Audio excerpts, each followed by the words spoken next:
Hi, I'm Eric. I'm Jason. And I'm Chris. And we're I Beat It First. Yay!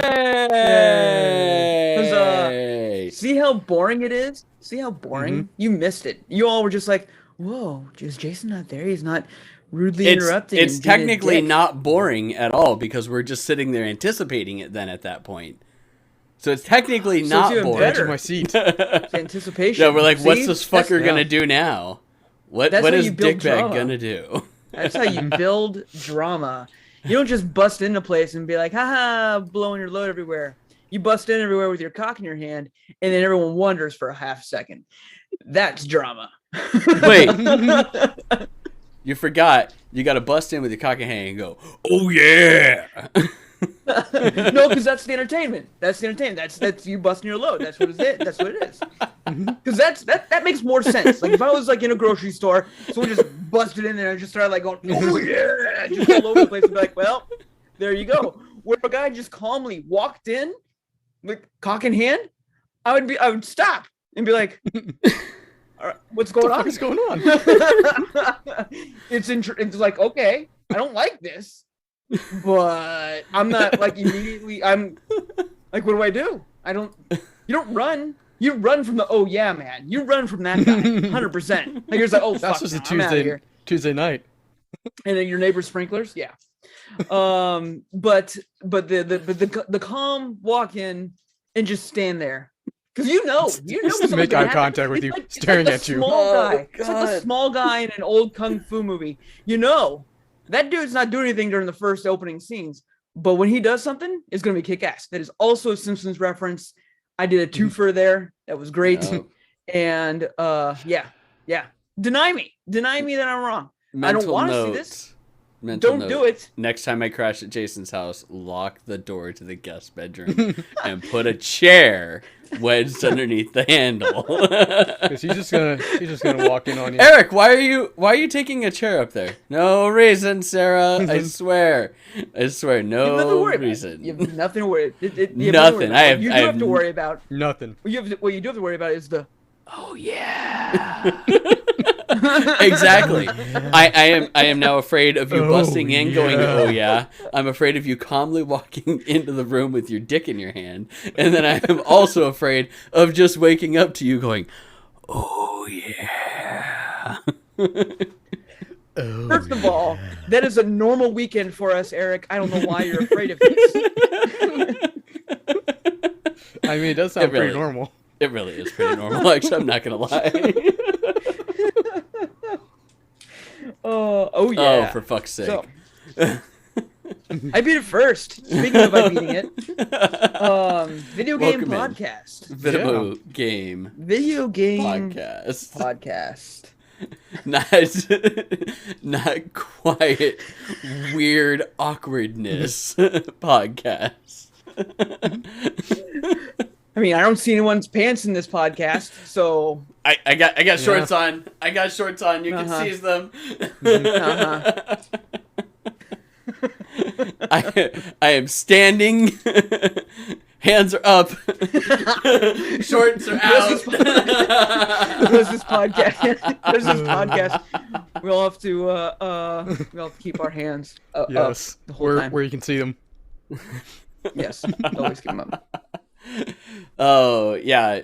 Chad is pointing out that Twitch did not update the podcast info when I specifically went in and I hit done like 3 times before I started the podcast on Twitch. And it's just like, we're playing Final Fantasy 14 apparently. Yep. Nope, we're not. That's what we're doing for this podcast. That's what we're doing. It's a Final Fantasy 14 podcast, everybody. This is going to be an entirely Final Fantasy 14 podcast. Welcome on in. We're going to have some fun.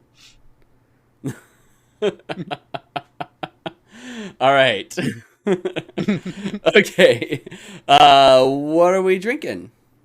Who wants to go first? I'll go first. My wife was in South Carolina for crazy reasons, and she brought me back an awesome beer from a place called Seminar Brewing in Florence, South Carolina is where she went. And what's cool about it is, I don't know if you can see it, it's called Pixels. It's the name of the beer. Nice. And it's got like a pixel off-brand Mario on the thing, and it is New England style. Great value IPA. Mario. Great value. Great value. Mario. Yes. Great value. I would say. What was Big Lots? What was Big Lots before? Or what is it now? It became something.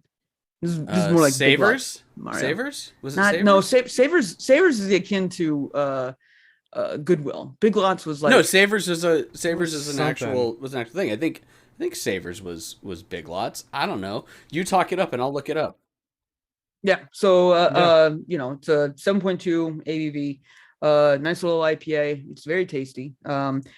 I think what is 80% of it for me is that it's from the other coast, which is always fun to experience a new beer that I probably will never get to experience ever again. So I will happily drink that down tonight. And then I have my normal stand value of whiskey. However, I've noticed I've been kind of sipping on this while we were waiting to start the podcast, and it is already mostly gone.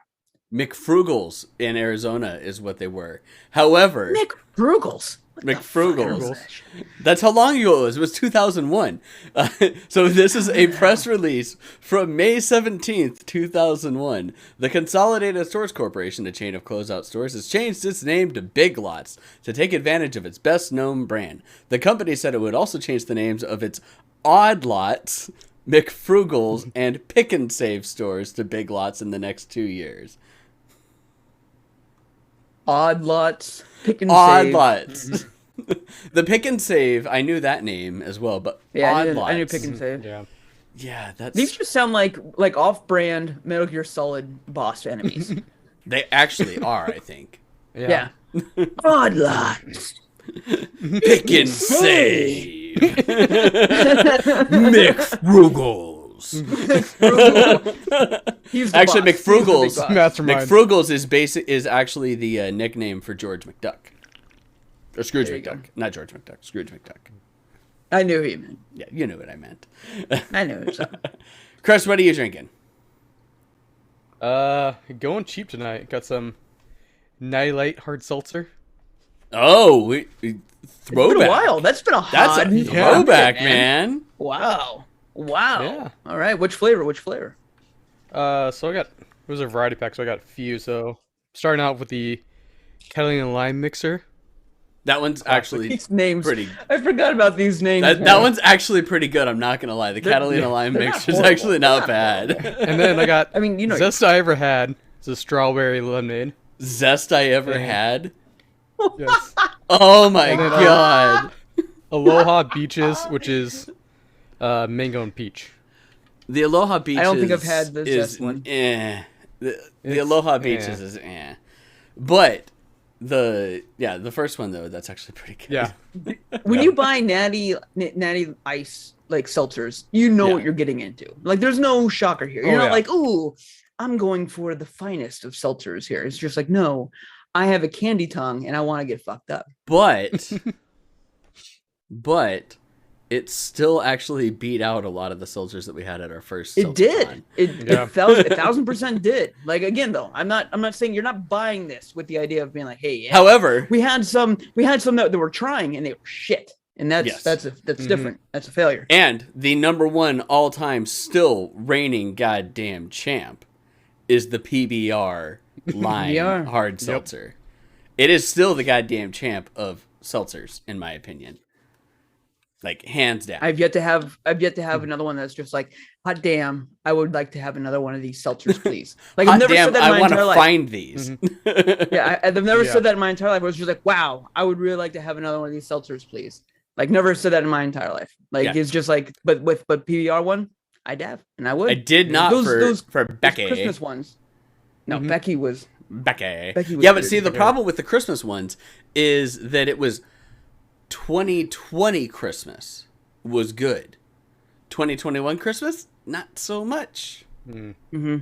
So it was just that year. So now Bud Light down the tubes again.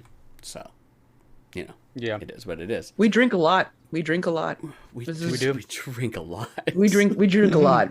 This is seeing our death a little bit. We don't go to meetings though, so we're not alcoholics. That's true. We haven't gotten that bad yet, because that's only the ones that are the worst go to AA, right? They're not the ones that are trying to heal in any way, shape, or form. Of course, never, right? Never whatsoever. Right? Never. You know what they are? They're quitters. That's what they are. Jesus. No, I'm not.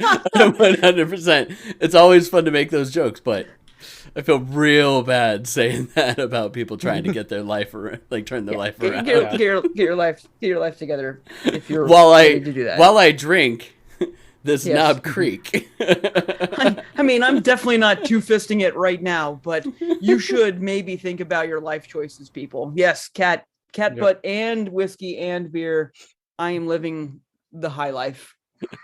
So, no, high life would be drinking high life. That's the joke. God damn. That's not even the joke. There's so many people that don't even know high life is a beer. The champagne of beers, I might add. The champagne of beers, yes. Yes. Anyways, I have some Knob Creek. I did have a D20 in here, but I poured it like 25 minutes ago, so it's kind of melty now. But no, it was an iced D20. And yeah, but these are like metal. You could use it as like but this was this big. No, like whiskey stones. It's a giant. Instead of a sphere of ice, it is a D20 of ice. But it's a big one. It's actually it is the size of my giant, oversized stress ball D20. Like that is how big that D20 is when it comes out. They have skulls and Death Star. Yes, I do. I do have. Well, I have Death Star glasses that I'm not using because they don't fit into this little thingy here. And I also have a New Belgium Hop Avenger IPA. It is the last one that I have. It was either this, my last two of the Dunkin' pack that. I was just about to ask about that Dunkin' pack, man. I was just like, they're saved for days that I hate myself. And then just a bunch of Coors Light is all that we have. Oh, and the Pizza Port Swami. Like there's still 4 of those sitting in the fridge, and I'm like, I'd rather have this. Remind me next time I come over. I got a bunch of Dark Sky beer that I can bring over. Fuck yeah! Come over this weekend, bitch. Right now. We can do it. We can do it. Just log off and come over right now. Yeah, let's do it. Podcast let's over. Cigars. We're drinking Let's beers. Party. Let's fucking do that. Let's do that and not go to AA meetings and just Monday night wreck it. Sounds great. I mean, some people could say that this is our AA meeting. It's very cathartic. It is. Yeah. Very cathartic. It's also punishment. I feel like AA. I'm judged way more right now than any other time. It's just like AA is supposed to be a safe place, so I don't know about that much. Okay, this is the intervention at your mother-in-law's house. That's what this is. Welcome to your intervention. My mother bought me one of those. I think she bought me the one that's from Maker's Mark of their white whiskey. And have you ever had a white whiskey before, where it's basically just moonshine? Oh yeah, unaged. Oh, yeah. I didn't know Makers sold theirs unaged. They did. They made a batch, and I have one, and it is white lightning. I love that you're like, they made a batch. Like they literally make a batch every day, and then they make a decision. Do we pour this directly into bottles, or do we do the long process? But you know what's cool is we can sell these right now, poured directly into bottles, for more than we sell them poured into those barrels and aged for a long period of time, because of the fact that we never do it. See, they messed it all up by not calling it a crystal whiskey, because then you could have rolled that live. That Maker's Crystal. Crystal Pepsi. Maker's Crystal. Yeah. Maker's Crystal whiskey. Maker's Crystal. Get some crystal. Get your crystal Makers on. Yeah. Oh yeah. That actually. That's some solid marketing. All that whiskey's doing is copying Pepsi, because you could have then made a blue whiskey and been like, hey, it's blue. Wait, does that mean that we're gonna start getting nitro whiskey now? I mean, I would, yeah. I mean, because there's like technically all whiskey's nitro whiskey if we really want to think about it. So we'd have to go the other way. Wait, how is it? Wait, huh? Because it's non-carbonated. They make it. Yeah, but there's no nitrogen in it. No, there's no nitro in it. But you could make that argument. And now if Uncarbonated. you just sort of Oh. you make a carbonated whiskey, like it's not like whiskey and Coke. No. It's just you're putting that thing in your soda stream. Just I got it. We're gonna start making whiskey, and we're gonna call it uncarbonated whiskey. No, we're just gonna buy the same whiskey from distillers instead of actually paying for it. Instead of like going through the whole process, we're just gonna go to a bunch of distillers and pay them wholesale for like just giant lots of their bourbon or whiskey, and then we'll just label it as uncarbonated whiskey. call it IBIF first. bourbon 32 with uncarbonated whiskey. Bourbon 32.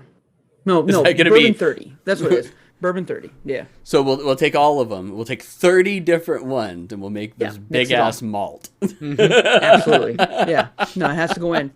Doesn't matter. Doesn't matter. Like, we have some like 12-year laying around. We have some like white whiskey laying around. Who gives a shit? It's all going in the thing. Hey, that's not even whiskey. That's bourbon. I don't care. Okay, here's some Bourbon's Malibu. whiskey. Nah, whatever. All bourbon is whiskey. Whatever. Not all whiskey is bourbon. That is the Whatever. key. Mm-hmm. That is the key. Whatever. All goes in. All goes Bourbon in. is just whiskey made with corn. That's it. No, whiskey can only come from one place. It's got to come from the whiskey region Fuck of France. that. Gotta. Whiskey It's region gotta. of France. Region of France. It's gotta.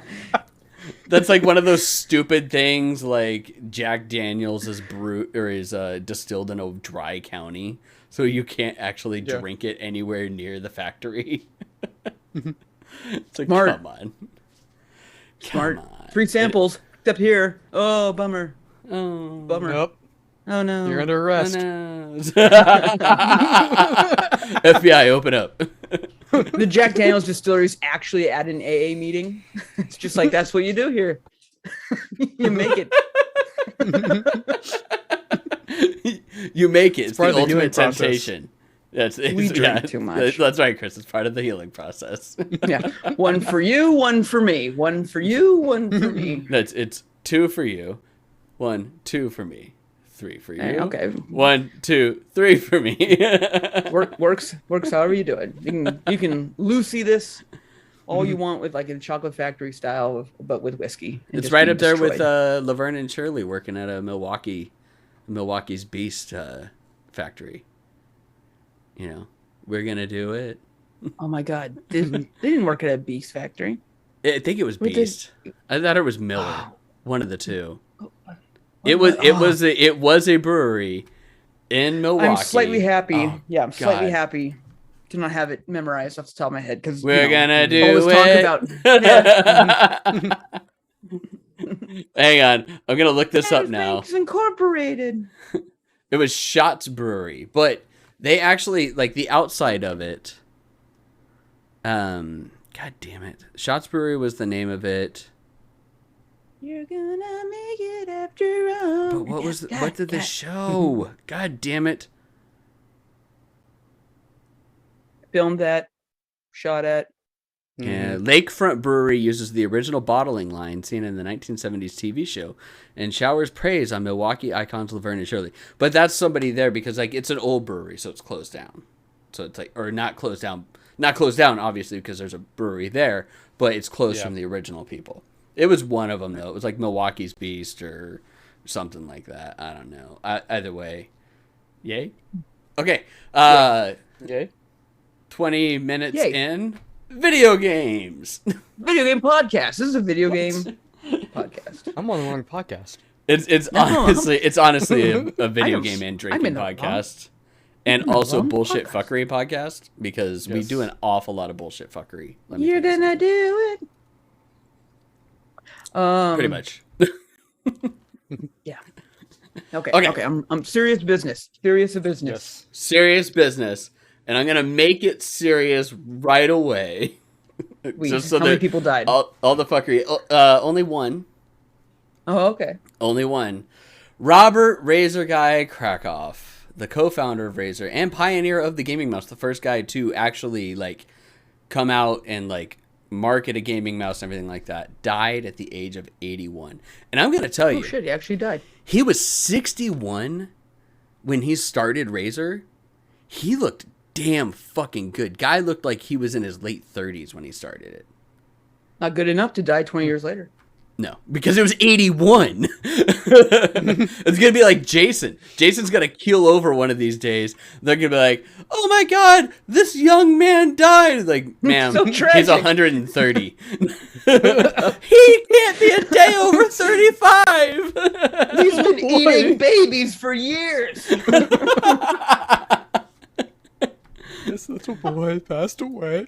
But so seriously Dad is though, I crying. remember when the Razor Kraken first came out, and we made fun of it primarily because it was a trackball mouse that was geared towards gaming in a time when optical mice were like really being the boom at that point.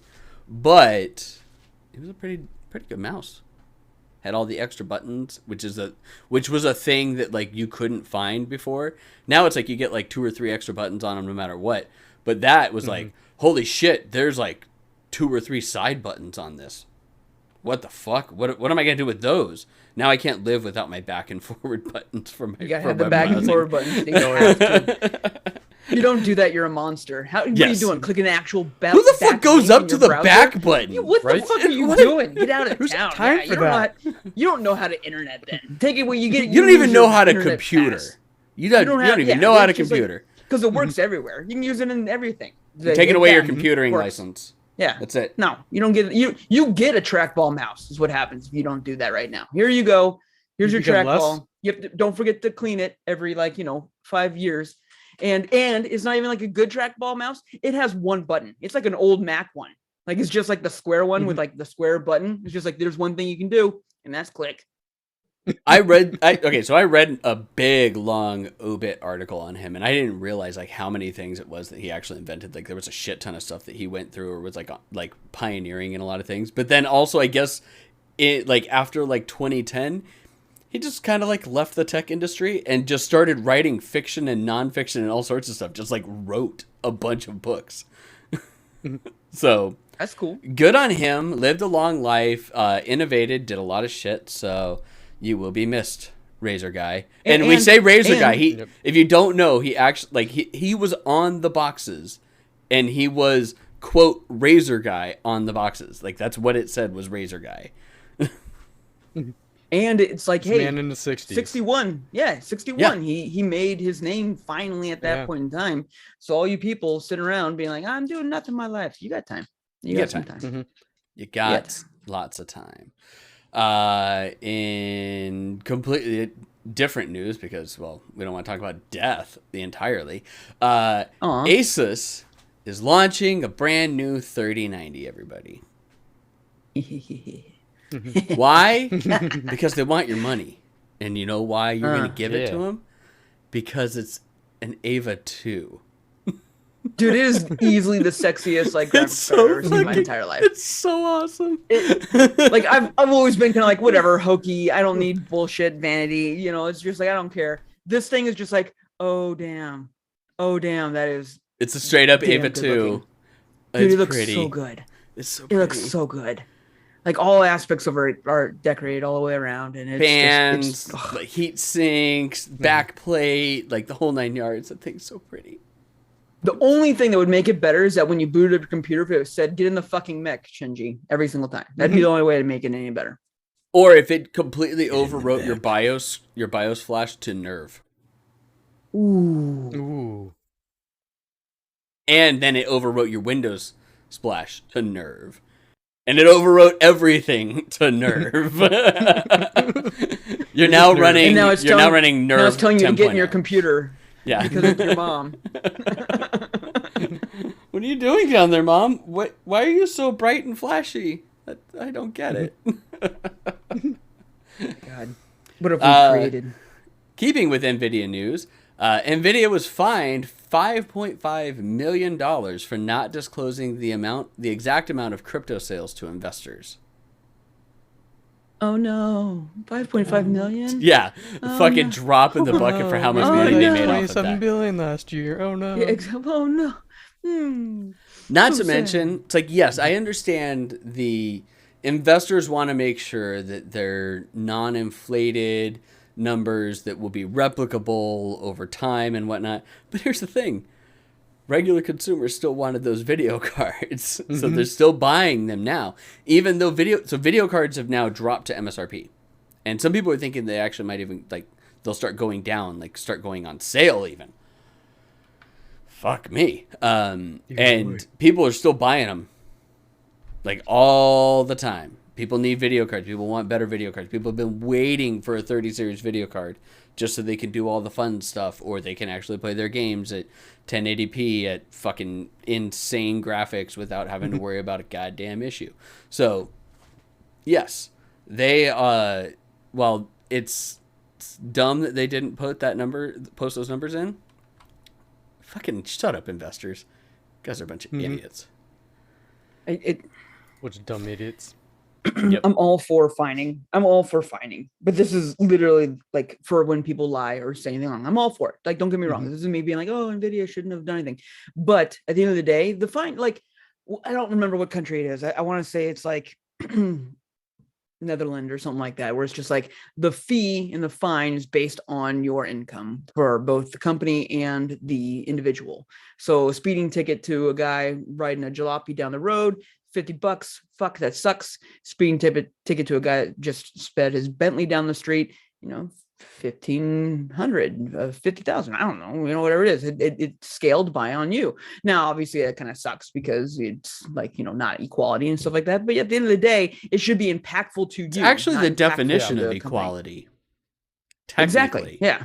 It is the definition of equality. It is. Because it is an equal share, not an equal dollar. Yep. Right. So that makes sense. Speaking of dumb shareholders, Ooh. I'm able to just move along this. Yeah. Good. Activision shareholders have approved the Microsoft purchase. No fucking shit.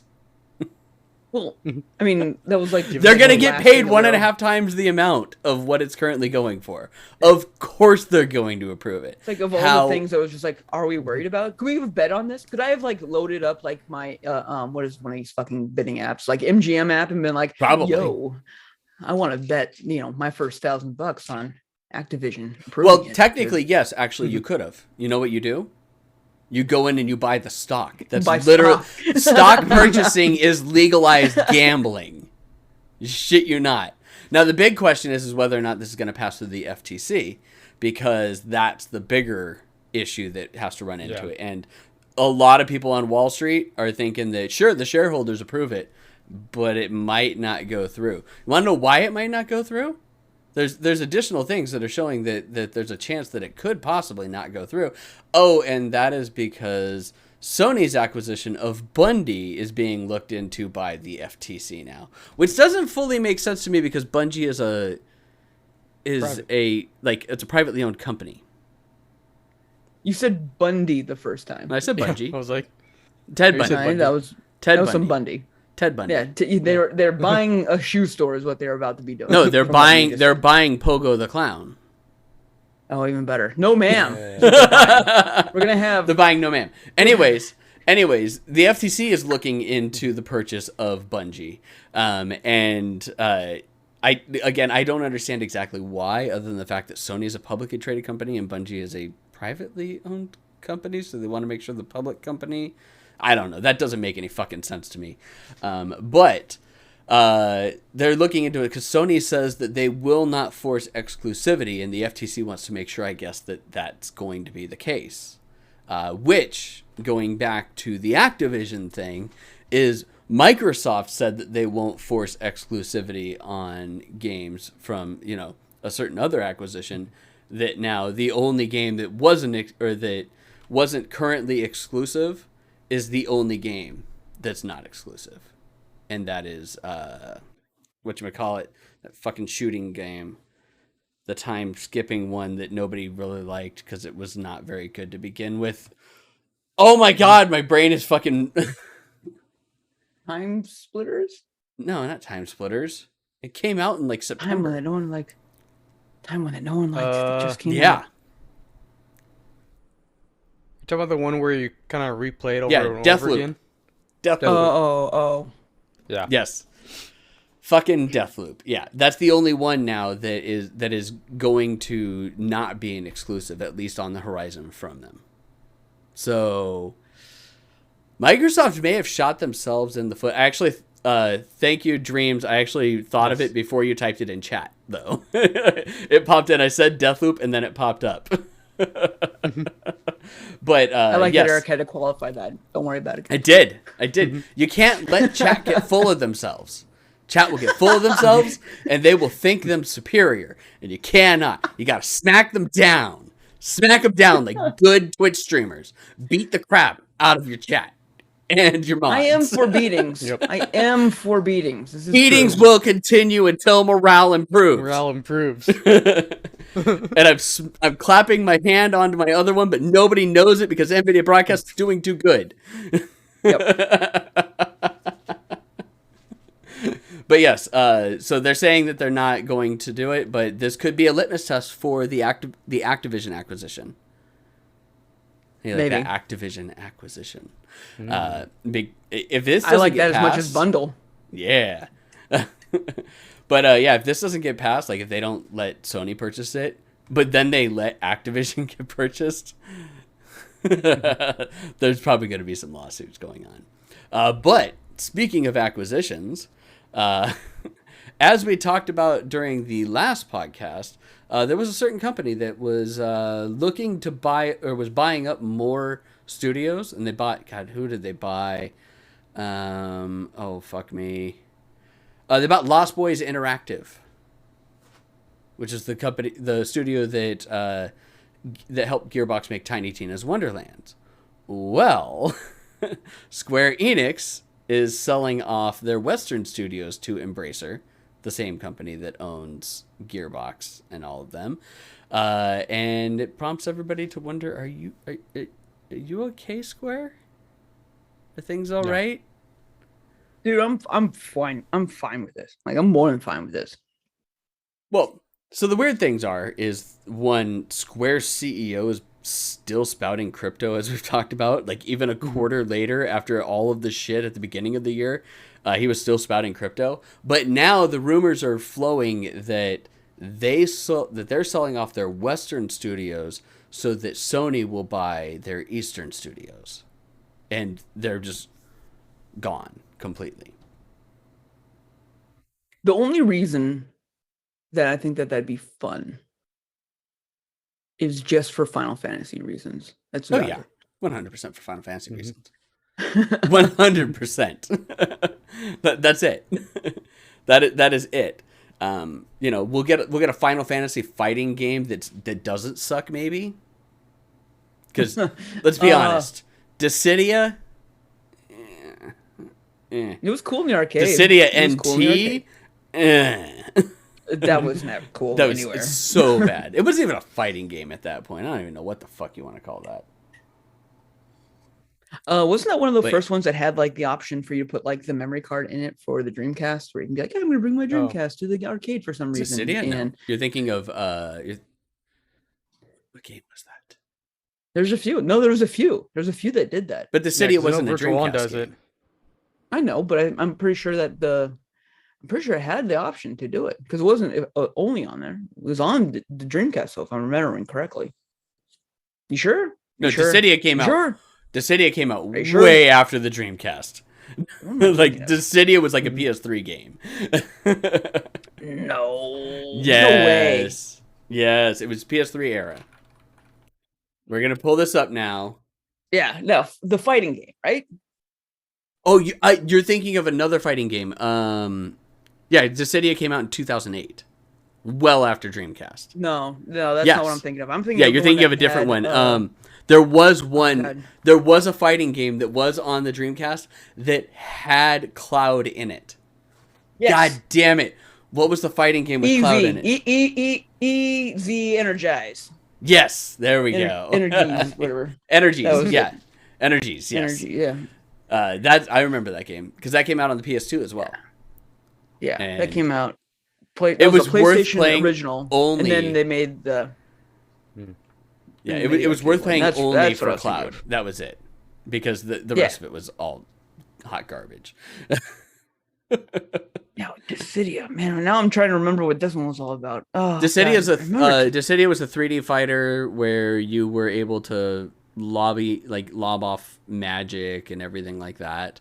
For it, it had this weird ass convoluted story where it was like the god of chaos and the goddess of light picked their champions. It was a to Final battle Fantasy game, yeah. Yeah, but they just like picked them to battle, and that was it. And then, but like the god of chaos like picked some heroes, and the goddess of light picked like some villains. It was real weird. Oh yeah, I remember this now. I'm looking at the box art. Okay, yeah, because it came out on the PSP originally. Yes, and then Dissidia NT is a PS4 game that came out, and it's. I had high hopes for it. That's not what I was saying. I had real high hopes for it. Didn't work. Well, hopefully they'll make Parasite Eve when they buy the Square Enix. Right? That's what I want. Right? Parasite Eve. Fuck all of this. Fuck making all of these like new Resident Evil games and all of these remakes of the Resident Evil games. Those were fun. Those were fun. That's Capcom. I want Parasite Eve. I also want a Vagrant Story sequel. Vagrant Story would be dope. Vagrant Story would be very dope. I want a Vagrant Story sequel. Like, somebody make that for me. Because there's going to be so many people that be like, there was a first game? I'm like, oh, sit down. Let me tell you a story. Dude, Eric, I really actually like that idea. I like the idea of someone somewhere picking up the series or franchise of anything that was originally a PS1 title or something like that, and just picking up right where it left off. We're not going to remake. We're not going to do anything like that. You want to know what's going on? Go play the fucking old game. I think that'd be a great idea for Sony to release something like that with their new services and all that bullshit like that. Hey, guess where you can play that? Right here. Yeah. That'd be smart. That'd be smart. Hey, we're releasing Vagrant Story 2. Here it is. It's amazing. You're gonna be lost unless you play it. You can play it on our service, and it's only on like the Ultra Max service. I fucking shit you not. I will pick that service up for a minimum of 1 month if I get to play Vagrant Story on it. Exactly. And then if you throw Parasite Eve and Parasite Eve 2 on there, I'll be like, all right, guess I know what I'm doing. PE's fun, man. PE was just so fun. The Parasite Eve games were great. They're fucking awesome. Super great storyline, great world. Yeah. Oh yeah. Super out there. Fun. But man, they were great games. So yes, I hope to God that's gonna. Let's continue with dumb news about companies that we probably don't really care about. But why not? News? Take-Two CEO Strauss Zelnick has signed a contract extension to 2029. What's so great about that? Oh, it's heavily laden with microtransactions. Like, it literally, he has incentives for boosting the amount of money that is made through microtransactions. So everyone get ready for more GTA Online, because that's what's gonna happen. Because the CEO makes millions off of it, beyond just the millions in like additional stuff that he's going to make, because the stock's going to continue to go up and yada yada yada. He gets additional stock options and all sorts of shit just for doing that. So, yay! Genius. Yay! The question that I wonder is, who wrote this contract? Probably him. You think that's what I'm wondering? Money? What can I do to get the most money possible with doing the least amount of work possible? Microtransactions. Microtransaction. Like, that'd be like me being like, hey, job, I'm getting a promotion here. Just to let you know, and my contract is about how often and frequent I poop, and bonus on that. I have to tweet every time that I poop. Suddenly his Twitter activity goes up like 500% every few hours. You're just like, wow, dude. Like, how good is your colon? Fiber for the win. I'm at a certain age where Metamucil's my friend.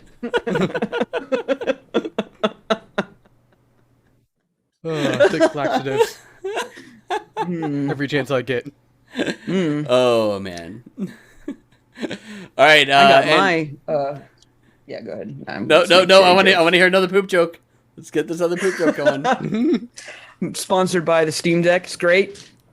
Oh. And that's not a Steam. poop joke about the Steam Deck. That's because that's where you're going to play your Steam Deck most often. You're gonna is play when it. you're pooping. You're gonna play it. It literally just stays plugged in the bathroom. Like Jason is installing USB ports into his bathroom specifically so that he can just plug directly in and go. Bro, my No, wait, toilet no, now you has don't. USB cables and RGBs. It's dope. The ultimate gamer throne. Oh God, Jason, just remember you're not allowed to stream from the throne. As long as you don't show it, you can know. Yeah, no You can cameras. know. No cameras. You can know. No, there could be cameras. It can be just like this. You can be just like this. Just I'm in. You know the room. You know what it looks like. You know what it sounds like. I'm sure NVIDIA broadcast could do so well. But you'd know. You don't have to know. You wouldn't need to know. You wouldn't have to be proven. But you know. Just like when you call someone, when you call your best friend, they're like, "Hey, what's up? What's up?" And she's like, "Are you in the bathroom right now?" No, because NVIDIA broadcast does echo cancellation, so you wouldn't even know audibly. But you'd know. You talk different. You talk different. You're not just making deals, pwning noobs, dropping deuces. This is true. You're not just doing that. Is that your new motto? I think it's the tagline. Noobs, dropping deuces. That should be the tagline for the Steam Deck, for real. Like, it's just like, and the Pwning noobs, dropping deuces. Here we go. All right, there we go, guys. You would know. See, you would know. Like, it's not like you would know. Like, even if you didn't see the toilet, you would know. Just like, it's a very tiled room there, Ian. It's a very bright room too. I do it so that I can murder people in here, and then I just have to spray down the walls. It's amazing what degreaser can do, right? I agree. The one thing that I learned from working fast food is that, one, they do have tile going all the way up here specifically for that reason. So you can just clean the entire place by bringing a hose to it. And two, you just do equal parts 1-to-1 degreaser and hot water, and it will pull up anything. Gross that you know that. I worked fast food at a Sonic drive-thru, so that'll tell you something. All right. Yeah, if you were to put like if you rank worst bathrooms in a fast food place, I think Sonic would just be barely beating out McDonald's. So see, the problem is that it also depends on where you're at as well. That's very true. Sonic bathrooms, yeah, I would guarantee are always going to be a bottom of the list because of the fact of where they're positioned. So let's talk about bathrooms, everybody. So a standard fast food restaurant has a bathroom like set in there, but you have to go inside to do it, right?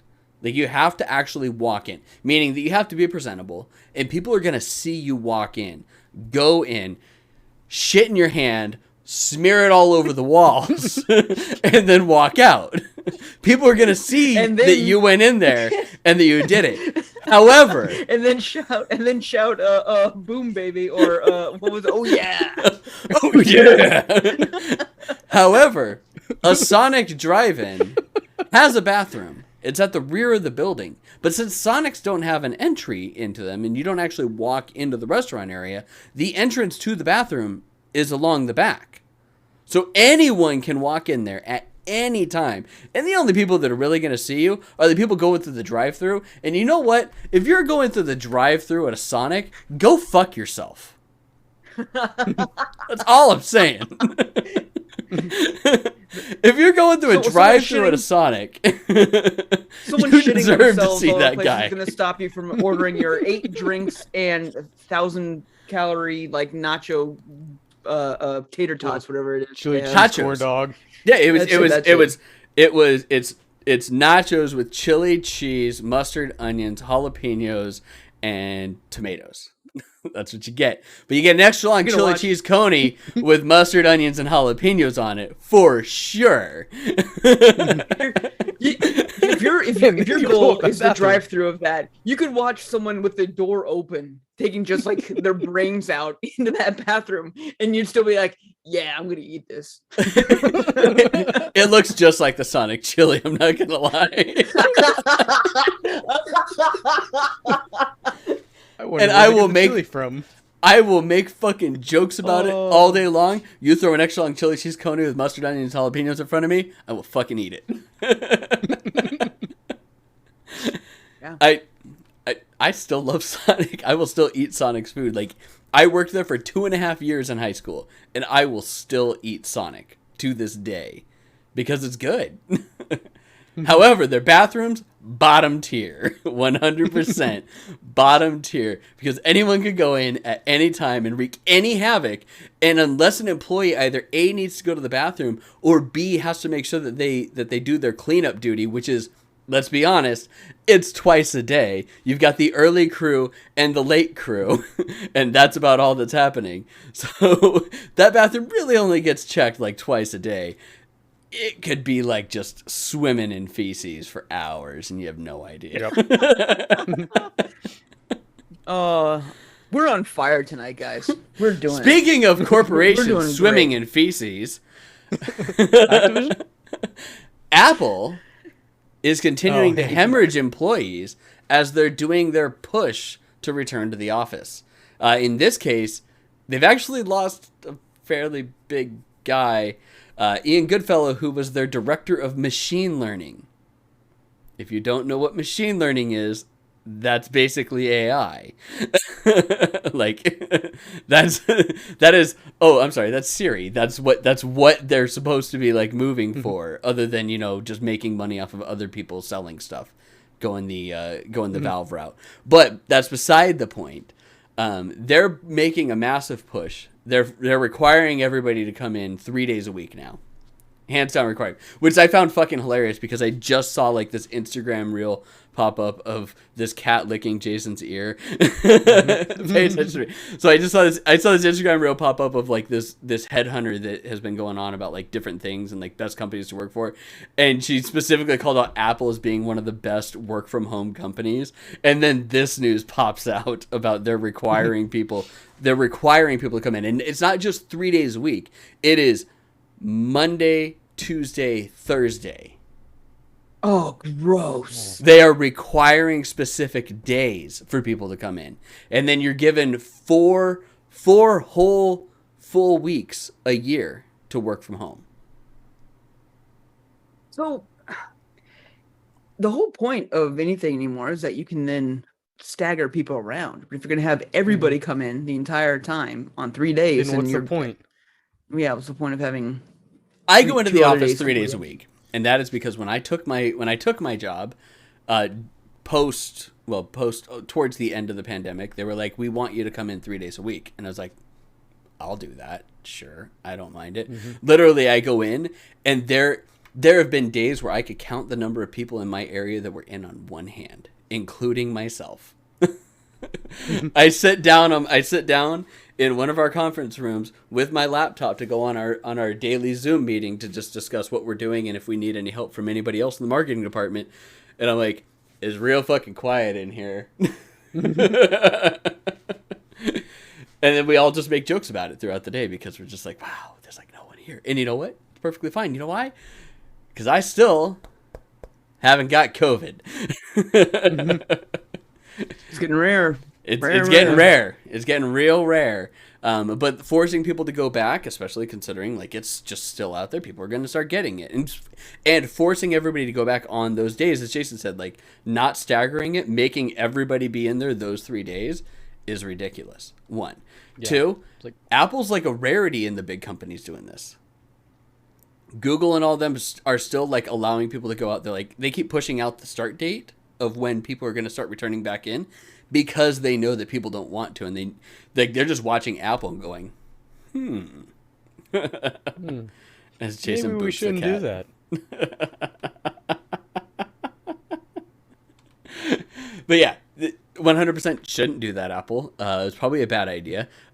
Now, he did, when Ian left, he did say that he was leaving for multiple reasons, but the chief one was that they're pushed to require everybody to return back.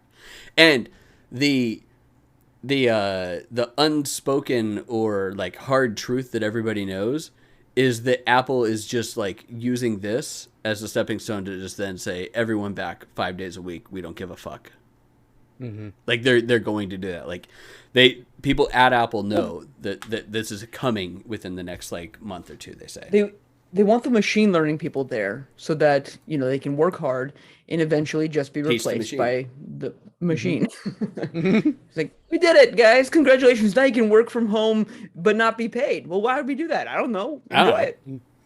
Are you sitting on fire? Maybe. Hey, speaking of giant piles of feces, still, Skull and Bones footage has leaked, everybody. And I'm sorry. Very shitty episode. It does not look good. 6 whole minutes of this game that's 9 years in development now. I think it was 2013 when they first announced it, right? 9 years in development, and it looks like a steaming pile of crap. It actually looks probably about what you would expect it to look like when it started 9 years ago. Yeah, it didn't look good then. The idea and the premise didn't look good then, and they've just been like constantly throwing crap at it. And then they finally just like, didn't they like tie it into Assassin's Creed now? Finally, just being like, oh no, it was Assassin's Creed before. Now it's literally it's just pirates. So it was Assassin's Creed, and then it split off, and now it's just Skull and Bones. Yeah, because it's just like Chris has been excited about it forever. Black Flag. Yeah. That's right. That's what it was. That's what it was. Black Flag was awesome. Like, okay, we're gonna make it a multiplayer version of this game. Okay, cool. That's right. Sounds fun. Okay. But it's not, and it's impossible. And they can't put enough microtransactions on it, apparently. I mean, you can only buy sales so many times, right? Who knows? I wonder exactly how many microtransactions they're going to put into it. Man, $1 billion. They're not making money. They'd have to be. They're not going to make money on this. I think at this point, they're just trying to get back some money. They're just going to release it, and they're going to be like, please, just give us some money. Like anything. Because if you really think about it and you're like, well, we just scrap it. You're like, you put that much money into it, see if you can make $100,000.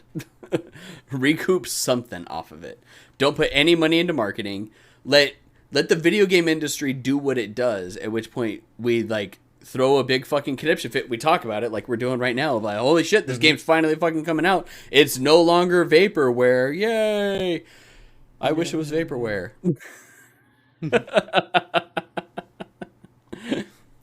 So yeah, good luck with that. Let's see here. Hey, there's we're going to non-shit. There is a free Eldest Souls expansion right now. Yeah. So if you have Eldest Souls, go grab it. That's right. Jason. Forgot about them. Great game. Yeah, Jason. Fantastic game.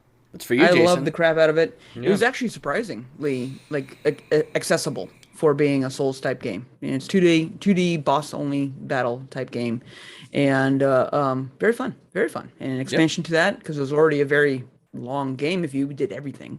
So an expansion to that, super fun. Yeah, so just like I'm gonna go pick it up. What's the other one that you played that I played with you at your house? The one that was like the family. Oh, Children of Morta game. Yeah, Children of Morta, which was a great game too, and they came out with free expansions for it. It's totally awesome. I like it. They made back their money that they put into making the game, and they're just like, it's free expansion. Thank you, everybody, for buying it. Mm-hmm. So, in stupid news, apparently there's a whole new breed of idiots out there owning Nintendo consoles. How do I know this? Yep. Well, apparently idiots are breaking their TV screens playing Nintendo Sports. Again. People that don't know how to read or think that they are above using the wrist strap. You know what? Every time that I hold one of those Joy-Con in my hands, whether I'm playing Mario Party or something and it's just that, you know what the first fucking thing that I do is? I strap that thing on. You know why? Because I'm going to get angry at some point. And I'm going to swing my hand around like, son of a bitch. And then that thing might eventually like fly out of my hand. And you know what it's going to do? It's going to get caught. And it's going to ping back to me. Instead of going through my 80-inch TV. So is that what you're doing when you're walking in the store? You're just putting the strap on right away? Not saying a word? Put the strap on. And then just go to town. Oh yeah, just go to town. Solid strategy. Solid strategy. Yeah, it's a bold move, Cotton. Let's see if it pays off. But it does pay off. You know why? Because I've never fucking broken a goddamn television. You're not trying hard enough then. Yeah. So many fucking people. Like I thought we had the Wii. Oh yeah. Then we had the Wii U. And then we had this rash of issues with people playing games like 1-2 Switch and whatnot. Every once in a while, they would break their screens on the Nintendo Switch. And Nintendo was still like, hey, guys, there's a wrist strap for a reason. Use it, blah, blah, blah. But apparently, we still haven't learned, like 10 plus years later. People don't learn. People don't learn. People are stupid. Oh, people like they're like, hey, random 6-year-old, you're an intelligent being, right? That doesn't throw fits of tip or tantrum. It's not the kids. That's the funny part. Is it's not the little kids. It's 20 you have something, that for a fact? 30 something. That's amazing. There are. That's amazing. Predominantly it's the parents, the stupid parents or Well, stupid it's because like. they're drunk. It's Because they're drunk. They're not probably true. attending. They're Yeah. not attending the Alcohol Anonymous meeting at the whiskey distillery, Jack Daniel's. That's fine. They don't want slave labor. That's kind of funny. All right. Side note that I should have brought up earlier when we were talking about Activision, but I didn't. But primarily just because it's funny, and I really didn't want to talk about it as being a steaming pile of shit, because I find this great. Is Activision has lost 60 million monthly users since last year, which is actually not quite that much in comparison to them. Is that I mean, is that Yeah. across? Is that across Bungie or Blizzard and Activision? Though? That's across Or is all it- of them. Which is okay. Yeah, so so it's funny bad. thing is that doesn't include Overwatch. Overwatch wouldn't actually it? has had a surge over the last year and a Because half. two is just coming out. or Before whatever. two. Before two. Okay, so I was talking about this with Space Babe, when in hers when it came out, because I was bitching about Activision and yada yada yada, and we were talking about like whether or not there was an uptick in people playing. She's like, I didn't know anybody played this game. It's like, I honestly don't know anybody that continually plays Overwatch like all the time. And then I pulled up stats, and they actually dropped like 2 years ago towards the beginning of the pandemic, like right before the pandemic. And then they rose up and they never dropped again after the pandemic started. Insane. Like to higher numbers than they ever had in their heyday. I mean, it's a 6-year game. Like it's been out for 6 Oh no, years. So yeah, I mean, I'm just saying though, like that's a weird thing though. Like they went to higher numbers than they had in their heyday during the pandemic and didn't drop at all. Still haven't dropped. Yeah, that's cool. Which is I mean, that's what I'm saying. I Like, loved that doesn't Overwatch, include Overwatch. you know? I played that religiously. I played ranked. I was not good, but I did it, and I loved the shit out of the game. I had a lot of fun. Would you with say it. you were Like, ranked? I was, yeah, rank and rank. Good call on that. I was there to mess up other people's days. Yeah. Ranked. That's I'm what just here to my fuck shit rank up. score was. I'm here to like try to do something, but really at the end of the day, I'm just gonna fuck up your rank score. For anybody Enjoy. Here to concerned, phone noobs and drop deuces. Yep. Yep, exactly. for anyone Phone noobs, concerned drop deuces. that your Fiverr gamer girl may have actually been Jason in like catfishing disguise, it wasn't. Jason sucks at Overwatch. I don't suck at. I'm good at Overwatch. I said I was playing it and in ranked. You were playing which it, you means I weren't wasn't just good. Playing. you No, weren't I good wasn't at good it. in ranked. Yeah. I wasn't good in ranked. But like the that's like saying, hey, I'm the worst 1%er. Like it's just like, oh no, You are. You're the worst 1%er. You're still a rich asshole. Like it doesn't matter. But yes, I'm not riding the bus to work. You know, it's different. It's different. Or I have a job. You know, type thing. I don't know. It's just like it's weird. That's a weird comparison, even for me. I don't know. That That's is a weird one. But that is a weird one. You were not the gamer girl that was carrying them, though. No. oh, You I were was- not the yeah, hot no, gamer no, girl that was no. carrying them. At all. I was the one that had the very good tits, though. That's 1,000%. Their That is choice. true. Let me tell you Yeah. something. They're really choice. nice. They are good. They are All voluptuous. right. You know what? I really don't want to end on this. We've been going for a while, and I feel like we're going to go for a little while on this one now. So let's just rip the Band-Aid off right now. 6 months ago, Bandai Namco released a new logo. Nobody liked it. It was pink, which actually I had no problem with the pink. Like, I'm perfectly fine with that. But it was basically a speech bubble. That's all it was. Speech bubble. And not just a speech bubble. It was the Twitter logo flipped around and then elongated, and it said Bandai Namco on the inside of it. I shit you not. This is literally what it was. It was pink. So what did they do to rectify this? They made it red instead, and then they added a tagline underneath it. Because you know what? That looks fucking awesome. Let me tell you something. That speaks volumes to me. As a consumer, and as somebody that understands typography, and as someone that understands logo design, it is an amazing feat of utter fucking bullshit for $1 billion company. It is the most hideous piece of shit. Avatar 1 logo. Shut the fuck up. We don't even talk about that because 1, that movie sucks. 2, I can't believe they're making all those fucking sequels. And 3, there's only 2. Go what? Ahead. There's only 2 what? What? Go ahead. Well, no, say it. Say it. I want to hear. I'm gonna go off a completely different tangent. Just finish your thing. The Bandai logo is fucking dog shit. It is horrible. I cannot believe that they signed off on this. I don't even know who it was that came up with it and then like snowed everybody into thinking this was a good idea.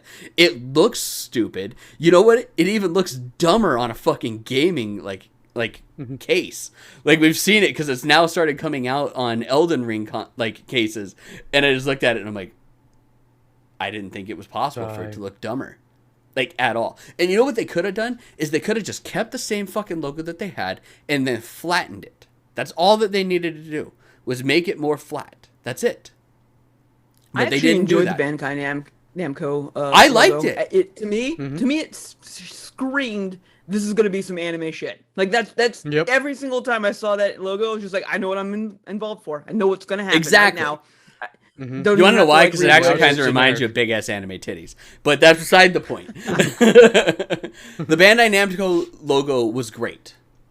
It was awesome. And I don't want to speak at this. I don't want you thinking that I'm coming at this from a crotchety old man of like, things shouldn't change. No, things should change. You know what, though? They should change for the better, not for the goddamn worse. This is not a good logo.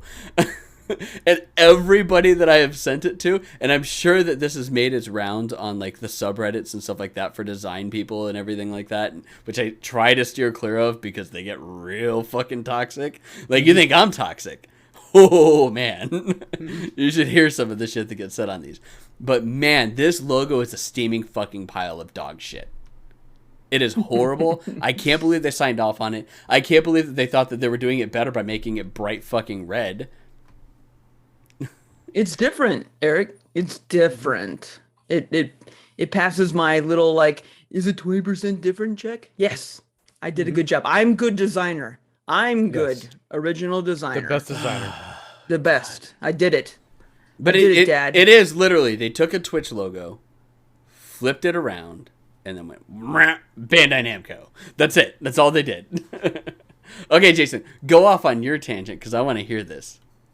Oh no, my tangent was just like on starting with the Avatar, and it's just like, all right, there's only two things. There's only 2 things that I am like I'm normally not a person who's just like, hey, if there's a movie or something that's coming, TV show that's coming out, I'm like, whatever, let people enjoy things, right? I'll bitch and complain about whatever if it's bad or good, I don't whatever, but until it comes out, it's just like let people enjoy things, right? But there's only 2 things I'm just like, no, this needs to die in a fire faster than anything else.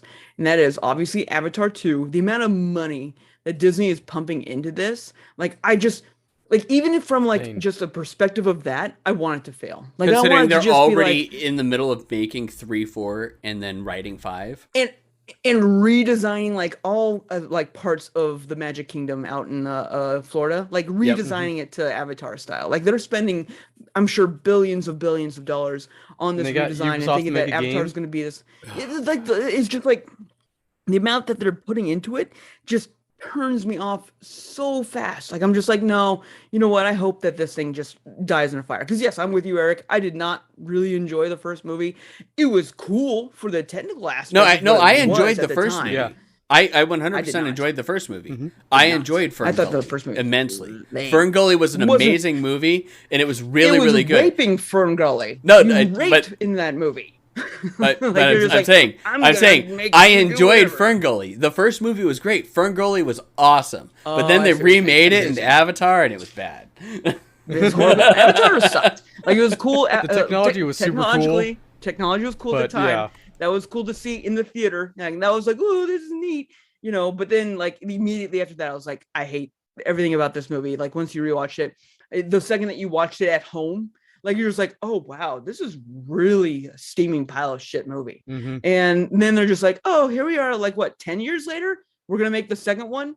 No, fuck off. I Not to don't, mention, don't want it. Not to mention that Do they not set a want horrible precedent that you cannot have #1 grossing movie without having Zoe Saldana being a different color skin than she normally is.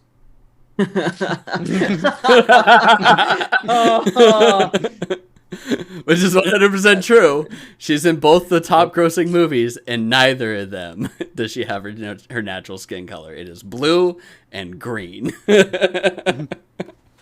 But enough with the Zoe Saldana jokes, because she's actually a pretty good actress.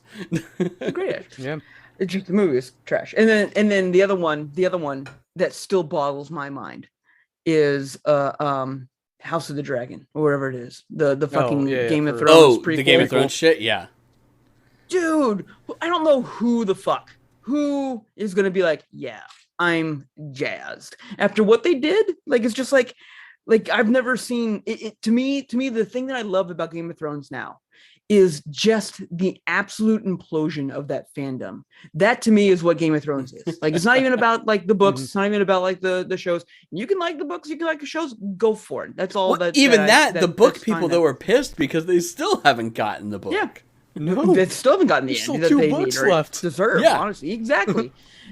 But to me, Game of Thrones will always be remembered as the absolute implosion of what that was, because it's so glorious. It's so glorious. I mean, it was 1 year, like difference of 3 years is just like one of the hot things. Just like people naming their kids Daenerys, all that bullshit like that. And now it's just like, oh shit, so bad, like shit. it's gone.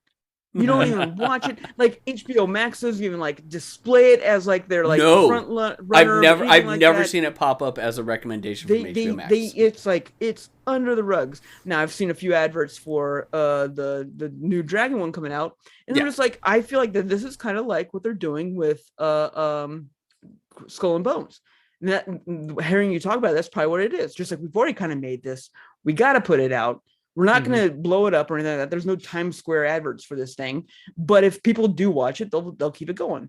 Yeah. But I don't know who's going to. So for the first time in my life, I have two things that I'm just like, here's just a movie and a TV show that normally I'd be like, people enjoy your things, whatever.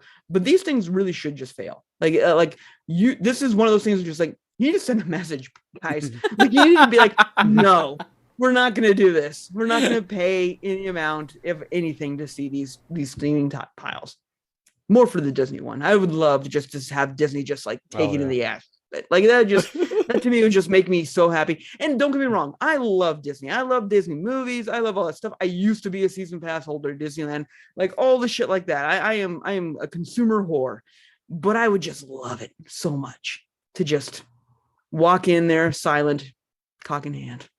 Oh yeah. Oh yeah. Okay. We really need to move on because we still have quite a bit of news, and we're an hour and 10 minutes in. All right. News? I thought that was the end. Why'd you let me go? No, it wasn't. I didn't want to not want to like wait until the end on that. Like I wanted to make sure that we were like, when we're done, and it's good. All right. In fun news, thank you, Phil Spencer. 3D Movie Maker is now open source thanks to one brave tweeter who asked if they could make it open source so that they could make it better. This is a game from like 1995. Then Microsoft sent them the source code. They had to look for the source code. Like it was on like, I guess, a drive on like some old computer in like an archive or something. Yeah. Just to pull that shit up. It was so long ago. Now, nobody has said anything about Phil Spencer in any of the articles that are written about or anything like that, but I know 100% that this reeks of Phil Spencer, and not in a bad way. Because Phil Spencer, as we've talked about, is very big on emulation. He's very big on making sure that source code stays out there and that people can play them, and that there is an archive of things. So bravo to Microsoft on that. I'm applauding. I'm Mhm. clapping my hands. Clap, People, clap, you can't clap, hear that. clap, Clap, clap, clap, clap. clap. That is. Snap, snap, snap, snap, snap, snap. It also sounds like I'm being very, very like horrible about that by saying clap, clap, clap. But like bravo, like that is awesome Yes. that they did that. The upcoming release of Gotham Knights is reportedly going to be 4-player co-op, which is fun, and that's actually how it should be. Originally, it was supposed to be only 2-player, but let's be honest, if it's gonna be like basically like the Teen Titans, you gotta make it 4-player. Yeah. It's like it's a team of people.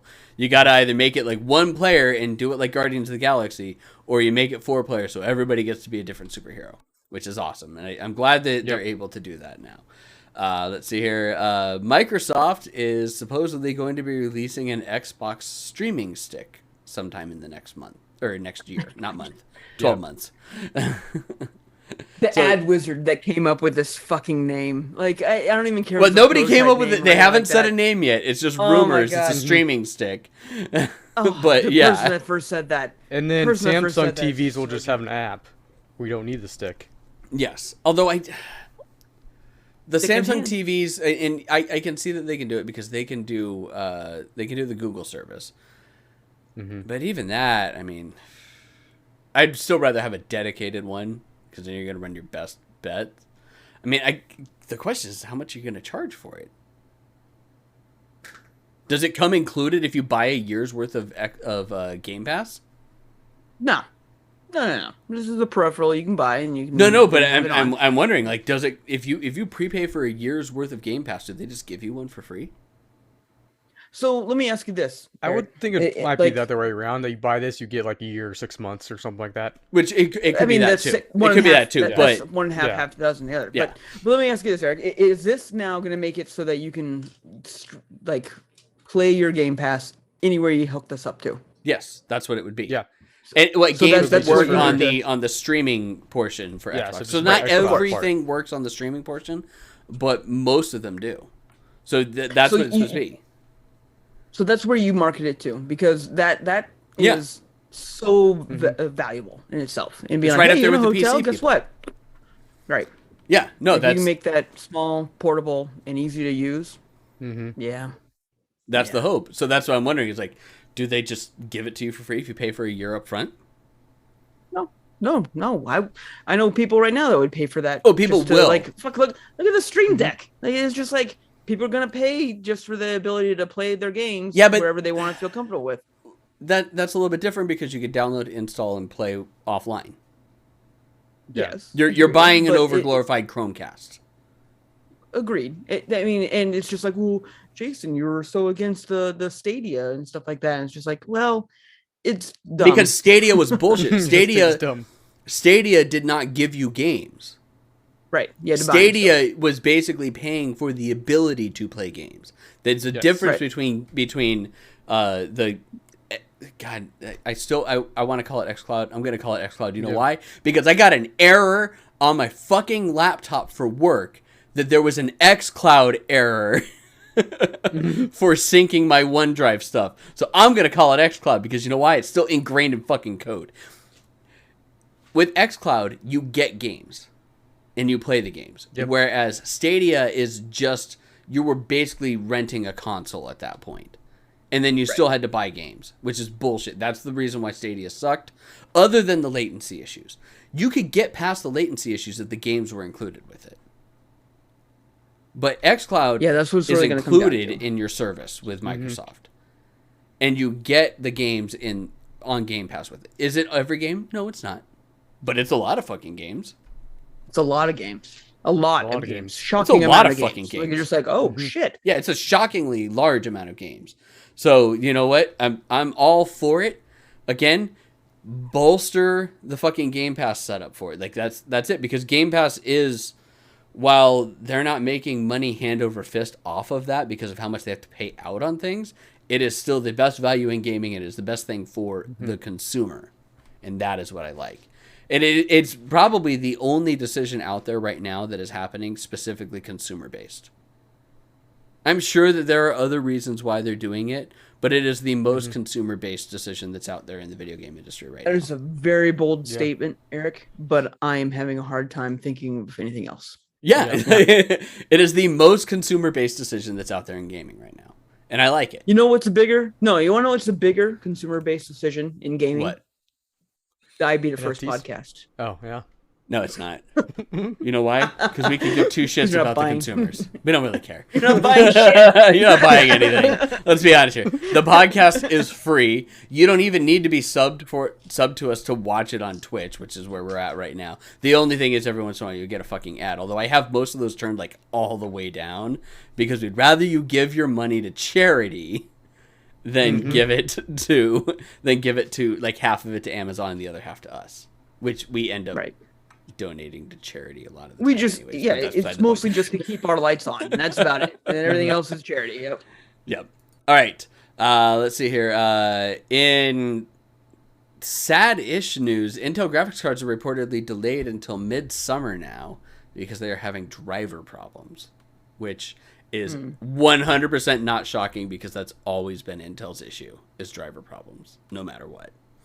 But so we'll have to keep our eye on that because, again, we're all for it just because of the fact that we want a third person in the space that's actually doing something. Intel has tried for so fucking long to get into the video, like the discrete graphics space, and they have failed miserably every time. So I really want them to actually do well in this, at least make themselves a contender. Right. They even just come in here as like the Nintendo version of graphics cards. Just like, fine. You know, it's cool. great. At least there's 3. We need 3. Yep. District 9's director Neil Blomkamp has a new game coming out, and it's a cyberpunk. Fuck you, where's my movie? Story Fuck you, where's my movie? Battle Royale. Where's District 10? Where's my fucking movie? District Fuck 10. you with your Where's game. District Where's 10? my Did you watch movie? District 9? There is no District 10 after District 9. My There's movie. supposed to be a sequel, though. Where's my movie? There is, yes. There's a supposed to be a sequel. Yeah. Where's my movie? Fuck you and I your just game. want to see Don't give a movies shit. from him in general. He's a great Give me my director. movie. Yeah. Give me my movie. It's a great movie. It was a great Chappie's fucking a great District 9 movie, was too. Amazing. Chappie was a great movie as well. Chappie was a great movie. Elysium was, Elysium was fun, but you had to Yeah. turn off your brain. You had to turn off your Yeah. brain, and it was just like, hey, this is Suspend fun. reality. Like, the great thing about District 9 is that there wasn't actually a whole lot of suspending reality for it. Like, No. District 9, like, you look at it, you're like, I could Really good envision film. that playing out. I could envision that all 100% playing out. Yep. Chappie was good. I liked Chappie. It was a little odd. It had, Deontvallen or whatever the fuck that fucking Diatwood South or whatever. African. What would you Willis say? or whatever. Diatwood or something like that. Yeah, Deontvallen or whatever the fuck the name of Yeah. that like rap group is from South Africa. They were in it, and you know what? But it was fine with that. Chappie was good, but yeah, you're right. Elysium, you have to really suspend a lot of belief with that one. But yeah, so apparently, yay, Cyberpunk Battle Royale. I really don't give a fuck. You know why? Because they I said the guess two magic story words. elements. Battle Royale. Yeah. Fuck that. Where's my movie? Yeah, movie. All right, Genshin Impact has experienced its first ever delay with 2.7, which is saying something. The game's been out for like a year and a half now. It's on version 2.7. Is that all? And they're having their first major delay that's happening, and that is primarily because of COVID. Western society, we're like, yeah, COVID, fuck that. We're all going back to work and walking around with no masks on whatsoever. China, on the other hand, major lockdowns. Shanghai is still in. Shanghai is in full lockdown. You can't leave your apartment building right now by law. They're putting up chain link fence, like hard chain link fence around apartment entryways, so you can't leave. I'm dead serious. It's a police nuts. state right now. Yeah, 100%. It is 100% a police state. But that's the problem that they have, is that's where Hoyoverse, which is the new name, we've talked about that a while back. Hoyoverse's offices are in Shanghai, and they can't get in. So they've experienced a major like disruption to their workflow. Not to mention the fact that they were retooling a lot of mechanics to go into the 2.7 update, and then all of a sudden they're like, oh shit, now we can't get together and collab the way that we were before, especially like because before they were like some people could come in and they could alternate people in and out. Now no one can come in, so people are having a harder time. So it's disrupted it. The nice thing is that they are going to be giving Primo Gems weekly out as long as 2.7 is delayed, which is good. It's what a lot of gacha games do. There's a delay in a timed release for it. They give out stuff, but so you're going to get 400 Primo Gems a week, plus then other things as it goes along. And they have left up and will leave up the Kamasato Ayaka banner until the actual release of 2.7. So the current banner that's up right now, which is one of the better characters that's in the game as well, like especially if you need an ice character or a cryo character, she is one of the better ones, and she is staying up until 2.7 comes out. And then you get Water Mommy. Oh, Jason, you haven't seen Water Mommy, have you? That's the healer, right? No. I haven't. There's a new water bow user. That is, she's sexy. She's sexy. All right. she got mad mommy energy. maybe with all these delays, I'll go back in and get my primos at least. And yeah. Well, so play through the chasm, because she does make an appearance in the chasm. They tease her in there, and she comes in and she helps you out and stuff like that, and you barely see her, and you'll see her. You'll be like, ooh. Ooh. Ayo, water mommy. Yeah. Oh, yeah. But yeah, you just gotta make sure you log in to get your primos, everybody. They don't know how long it's gonna last, too. Like, they honestly have zero idea. That's why they're like, we're gonna give you this stuff weekly until. And the Kamasato Ayaka banner is up until 2.7 releases. That's the time frame that they're giving you right now. So, all right, we're almost there. Lorenzo Drago is apparently a UE5 goddamn fucking wizard. Because if you haven't seen this, and it's in our Discord, there is a video that this guy made of a Japanese train station. And it is fucking gorgeous and creepy at how real it looks. Like when I started watching, I'm like, no, it looks like it's real. This is just showing it something, and then he's gonna show what it looks like in engine. The daytime, it does like give a little bit of the there's something off. A little bit, but if you're watching it just on like a phone, or you're watching it just on like a small screen or something like that, you're like this looks real. But then with the night, when they go in the night mode, I'm just like, shit. Oh shit! The fluorescent lighting that they had in there. I was immediately just like, horror games are going to be on a different level, man. With UE5, yes, different level. Yeah, that is like immediately I went to PT, the playable demo that they released, and I was just like, man, alive, that game would have just slapped. There would have been like, we don't need to give any awards, Oscars, Tonys, Golden Globes, doesn't matter. It's all going to this fucking game because it was just going to be so amazing. But unfortunately, Konami fucked that up. It is so beautiful. So it's in our Discord. You can search it as well. You can find it on the internet. Just look up UE5 train station. But like, jump to 1.5 minutes, which is where Jason's talking about, and it's cool because you're sitting there, you're looking at it, you're watching it, and I showed it to one of the girls that I was looking at. She's like, "What are you watching?" She's like, "Is something scary gonna pop up?" I'm like, "No, just keep watching for like another 10-15 seconds." She's like, "Okay." She's like, "Seriously, is something scary gonna pop up?" I'm like, "No, just keep watching." And then I paused it after about 20 seconds, and I looked at it, I said, "That's a video game engine." She's like, "What?" It's like, that wasn't real footage. That wasn't real like camera footage or anything like that of a train station. That was video game engine. She's like, shit. And then I moved it to the part where it's like, you can see where they just turn the sun down. It goes from noon to midnight. Yeah. The sun just like In a split second. drops down behind the building, and then all of a sudden, yeah, the lighting kicks on. The fluorescent lighting inside of the building that you could see, plus then all of the reflective lighting on like the pools of water and everything like that. Like, Yep.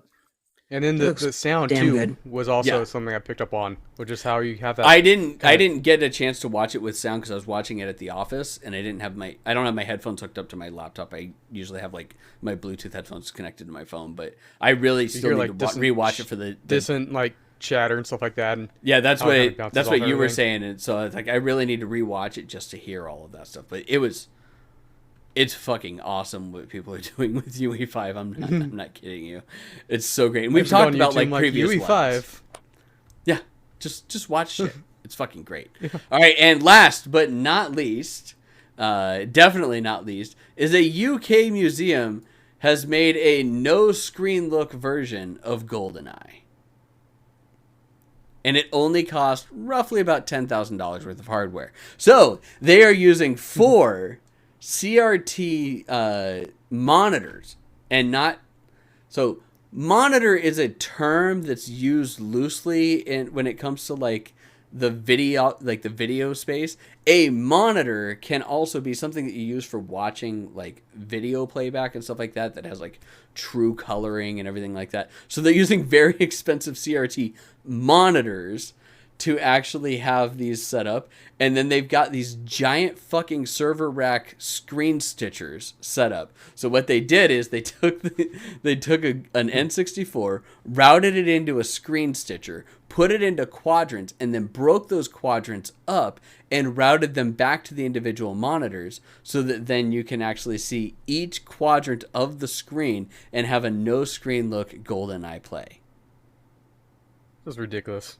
It's Finally. so ridiculous. It's so ridiculous, but also We've solved 100% the largest awesome. problem. We've solved the largest problem of this planet. Hunger? No. War? No. Doesn't matter. No look, GoldenEye. Now we find out who the true people are. Exactly. And I sat there and I looked at it, and like I started reading the article. I'm like, did they just do like a screen stitcher? It was like, no, they had to do some other workaround. Like there has to be something else. And then I watched the video. And I'm like, nope, that's literally what they did, because they showed the N64 splash screen, and you literally see quadrants of the splash logo on each of the monitors. It's What fucking sucks great. though is that if you are like still hardcore into GoldenEye, or if you were back in the day, you now already have known everything that the spawns are not random and can just run train anyway. So they finally solved a problem that will never actually be solved. Well, it's a problem that was no longer a problem anymore. Yes, exactly. It was only a problem for noobs, like kids that have never played GoldenEye before. True, but if they're like, you have to look at other parts of the screen, it's like a baby's toy. You have to use your hands? It's like a baby's You have to toy. use your hands. What is this joystick in the middle of my controller? There's only one? This is ridiculous. There's only one, and it's called a Z? The Z is supposed to be on the other side, and I'm supposed to have another analog stick. You aim with a D-pad? What the fuck? What is going on? Oh, man. But that's is the there weird 3? old school tech news that's right up there with when we were talking about how somebody added ray tracing to Doom. So pretty. So pretty. Okay. All right, that's it. News is over. An hour We and did it. 30 minutes into the podcast. We News only is made over. 30 inappropriate jokes and talked way too much about shit. But we did it. We But we did fucking it. did it. Actual did We shit. did it. All right. And Who Dick wants hand. to go first and talk about games that they're playing or I playing? have 2 games, and I'm quick. If Okay. you want to use me as a buffer, That's if what I guys heard have a about you. lot. No, Yeah, yeah. real quick. Ayo. I've played. Oh a few. yeah. Oh, So I guess I can go. So Ludo Naracon was this past weekend. So I downloaded some demos, played some demos on that. So the first demo I played was a game called The Veil. We're a princess that's going out to be kind of wet off or something like that off to the Borderlands, and you're blind. So the whole screen is black, with there might be like some little color orbs kind of floating around, but you can't see anything because you're blind, and so you have to use your hearing to hear directions. You're playing all with just the keyboard. Um, Block or hit in directions, kind of wait for them to swing, kind of do that. So it's kind of a really interesting game. Another game I played was Arctic Awakening, where it's in the future. You're bush pilot flying in Alaska, trying to get some supplies. You crash. So it's just you and your robot drone floating AI thing that's kind of useless. Can't really do anything. And you're trying to find your partner who was with you in the plane who bailed out. The other game I played was Pale Beyond, which is you end up boarding this, being the first man of ships. You have to kind of make decisions, and you're just kind of picking and choosing decisions you kind of go through. Kind of interesting. I only played one for a little bit. Story-wise, looks like it would be pretty good. You see my background. I also played Trek to Yomi, which came out. It's gorgeous. I kind of suck at it. Died quite a bit.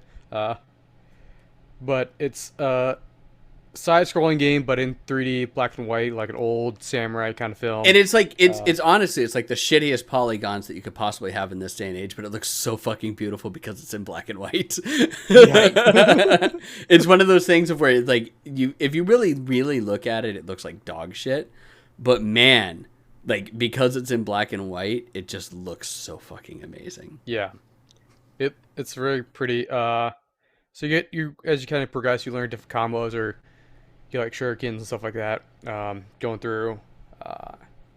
In the beginning, you're a student at a dojo, and then bandits attack. So then you go try to help, even though you're a small child. And your master kind of ends up dying after he saves you. And then next one, like a bandit kind of warring army is kind of coming around. And they just hit the village next to you, and then you kind of go out and try to fight them with some other people. Defend your place. It's gorgeous. A lot of fun. It's pretty short too, right? Did you beat it in the? I haven't beat it yet because then I started playing those demos because that came out like Thursday night, I think, Friday. Yeah, it came out on Thursday, and Ludo Naricon started like Friday night. So yeah, there was a lot of like demos. Timed demos that he had to like get in within that time period. Yeah. Yep. Yeah, so I haven't beat it yet. Probably help back on. Probably maybe a quarter or fifth of the way through, from what I understand. Because again, I don't think it's too long from what I heard. And then on my birthday stream, I played the Lion Song, which was free on Epic a while back. I don't remember how long it was. So it's been on my library for a while. And it's an episodic game, has 4 episodes, and it is sad. So it's kind of like a point and click like adventure kind of game, and so you go through 3 people that are within a locking story, and the 4th episode is kind of like an epilogue of people who are around and had experiences with them, like, and kind of going through that kind of story. The first one, you're a musician, you're this violinist who has the hots for her teacher, and she's trying to compose this symphony. And it's kind of like he's kind of with you, but kind of not. And you're kind of like, hey, what are we kind of deal. Then episode 2 is you're a painter that paints portraits. But every time he finishes a portrait, he blacks out for like a day. And he loses all that time. He's like, I don't know what's going on. And he always feels like he's missing something when it's with his portraits. Because he tried to understand who they are and kind of build their layers. Then third person is a mathematician, but she's female, and at the time, girls don't do math. No. And she's trying to like solve, like this kind of problem, this equation of like to find this equation of dictating change and how change happens. I go through all that and having the issues of that, and she just lost her father. And then this is all said in Vienna, Austria, right before World War I breaks out. So in the 4th episode, you're in control of this kind of journalist who's now going to be an officer in the military. with 3 people who've had experience with all of these people, kind of going through that as they're on a train to go to the war as World War One breaks out. Jesus fucking Christ. And it is depressing and sad, like all the way through. It's just like For those of you that don't know, Chris loves playing the sad games on stream. Man. Yeah. And this one, there's no Really like voice acting, so I had to like kind of read what's going on, and like the ending, like, you hear my voice, and I'm just choking up because it's so sad. Oh, amazing! And that's how I ended my birthday. Congratulations, Chris. He ended his birthday with a good cry. Yep. You know, every 34-year-old man needs that anymore. Yeah. It's true.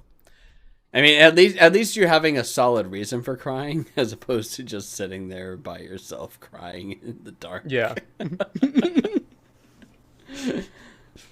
Oh man. Yeah. It's a solid amount of games. So, are any of them are you ready to rate? I mean, I did play all the way through Lion Song. I'd probably get that probably about an 8.5. The story is really, really solid with that one. Is that on a curve of the fact that it was free? No. Okay. Hey, we have to ask. We do great on a curve for like $10, $15 games, so. Yeah. But I mean, I kind of put it up there a little bit with Your Lie in April, where it's like, oh, you're gonna cry. Oh, Jesus Christ! Okay. You're gonna cry. You're gonna cry, and you're gonna like it. Yeah. All right. Enjoy the experience. All right. Yeah, you're gonna cry. You're gonna enjoy it. You're gonna like it. Just go with it. Yep. I need to get a little further in Trek of Yomi to kind of review that, and the other ones were just kind of demos. So. But you're enjoying Trek to Yomi though, as far as its gameplay and everything like that. Like it's still clean and everything, right? Yes. Okay. You're solid. All right, Jason, you want to go? Sure, I can go. So, finally finished up Guardians of the Galaxy, which I've been slogging through pretty well. I saw. Would you say slogging through? Because that's a fairly negative word. Here's why I say that. Okay. So that's what I'm saying. So if you listened on the previous podcast, Jason was enjoying it. I've enjoyed it very much. The last 4 chapters. It's only like 16. The last 4 chapters, regardless. I had more problems than any other time in the entire game. And they're small. They're always small. Nothing more than like a reloading an area wouldn't fix or anything like that. But it definitely, like, the cracks began to show here at the end of the game. And, you know, there's only so much that you can go through that and be okay with that doesn't break, you know, your immersion. And this game's highly immersive. Like, it's crazy immersive. They did a really good job of making a game that made you, like, really doubt when a cutscene is a cutscene and when you have to do things to, like, either take action or not take action in, like, storyline parts that progress. I mean, they get simple and obvious and stuff like that. Like, there's a few scenes where you have to shoot someone important to you and stuff like that. That's just kind of, like, really surprising on how you had to get there, because they did a really good job of having the game over storyline be very immersive itself. So if you don't make a decision, you go into like a 15-minute like segue that there's nothing you can do except die. And you can explore, you can run around, all that stuff like that, whatever. But at the end, it'll just eventually kill you and it restarts you back before. So you're just like, what the hell? Okay, well, I'll get back to that experience and retry and look around again. Really interesting way to solve a puzzle. So the game's done a ton. In its brass tacks, storyline, soundtrack, and voice acting are top notch. Those 3 things alone, that 10 out of 10 on all 3 of those, because it's super fun. I am not a big Marvel maniac or anything like that. I enjoy comic books in general. Anymore. You used to be. You used to be bigger than you are now. I was huge in the comics, but I was never big on the movies. So there, like, I was never like oh, I got to be there day one of the movies. So I understand the comics and all that stuff like that. I've watched all the movies, obviously, but they were never like my bread and butter. And so even if you don't like huge on Guardians of the Galaxy or anything like that, it was still, they nailed a lot of the aspects there for the storyline. The team is constantly at their throats. They're constantly just bickering and stuff like that. It's a whole new storyline. So, I mean, if you like that mentality of how, you know, this group of misfits comes together, they nail it. They do a really good job there. The voice acting, like I said, is fantastic as well. I think that it really does a good job of compelling the storyline and bringing you in. But the amount of stuff that breaks is just astronomical as it goes on. Like, you can forgive some of the battles being glitchy or some of the things ending or an enemy being stuck in the wall. It's just like, all right, well, I'll just shoot in this area until hopefully they die, which is, it happened more frequently than I care to admit, especially in a game where you don't battle all the time. You know, even at the end of the game, I feel like I was less than 100 fights in the entire game, including all bosses and all small things and like that you actually level up from. And it's just like, oh, so the decisions to like do stuff to where you don't fight all the time is actually hindering you because you're not getting the ability to level up as much because there's so few times that you actually battle. But that's okay because the storyline was great and it was fun, super fun. By itself, this is a 6 out of 10. Like, it's just like, slogging through the errors. If you're playing this on a PS4, I weep for you.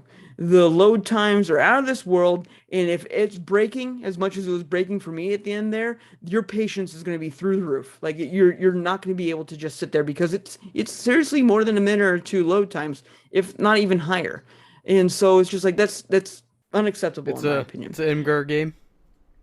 Oh my gosh, yeah, it was rough there for a while. Of like, just like I said, load times on a PC, PS5, no problem.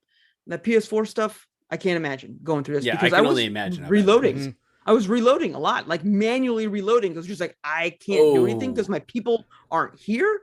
My like choices aren't being clear. If I didn't have subtitles turned on, I would sometimes not hear what they're saying because they're somewhere completely different and they're like barking at me. But I'm just like, I'm not nearby you, so I don't know what you're saying unless I had subtitles on.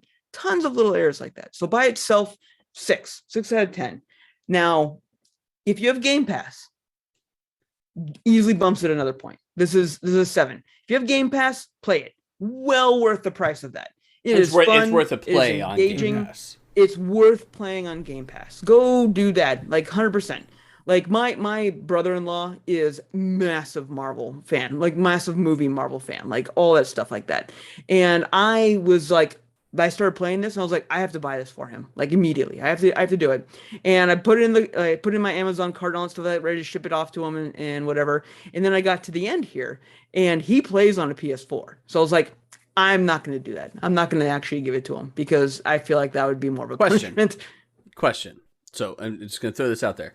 So on Amazon, like right now as we speak, it is $30 for the PS5 version and $23 for the PS4 version. Same score, 7 out of 10, 6 out of 10. Same score, yeah. $30 would be would be totally fine to experience because if 7 you're out of 10. Into the thing. There you go. So buy him the PS4 version right now at $22.99. 6 out of 10 at 22 or at 6 out of 10 if you're 22 or $30 or whatever. 6 out of 10.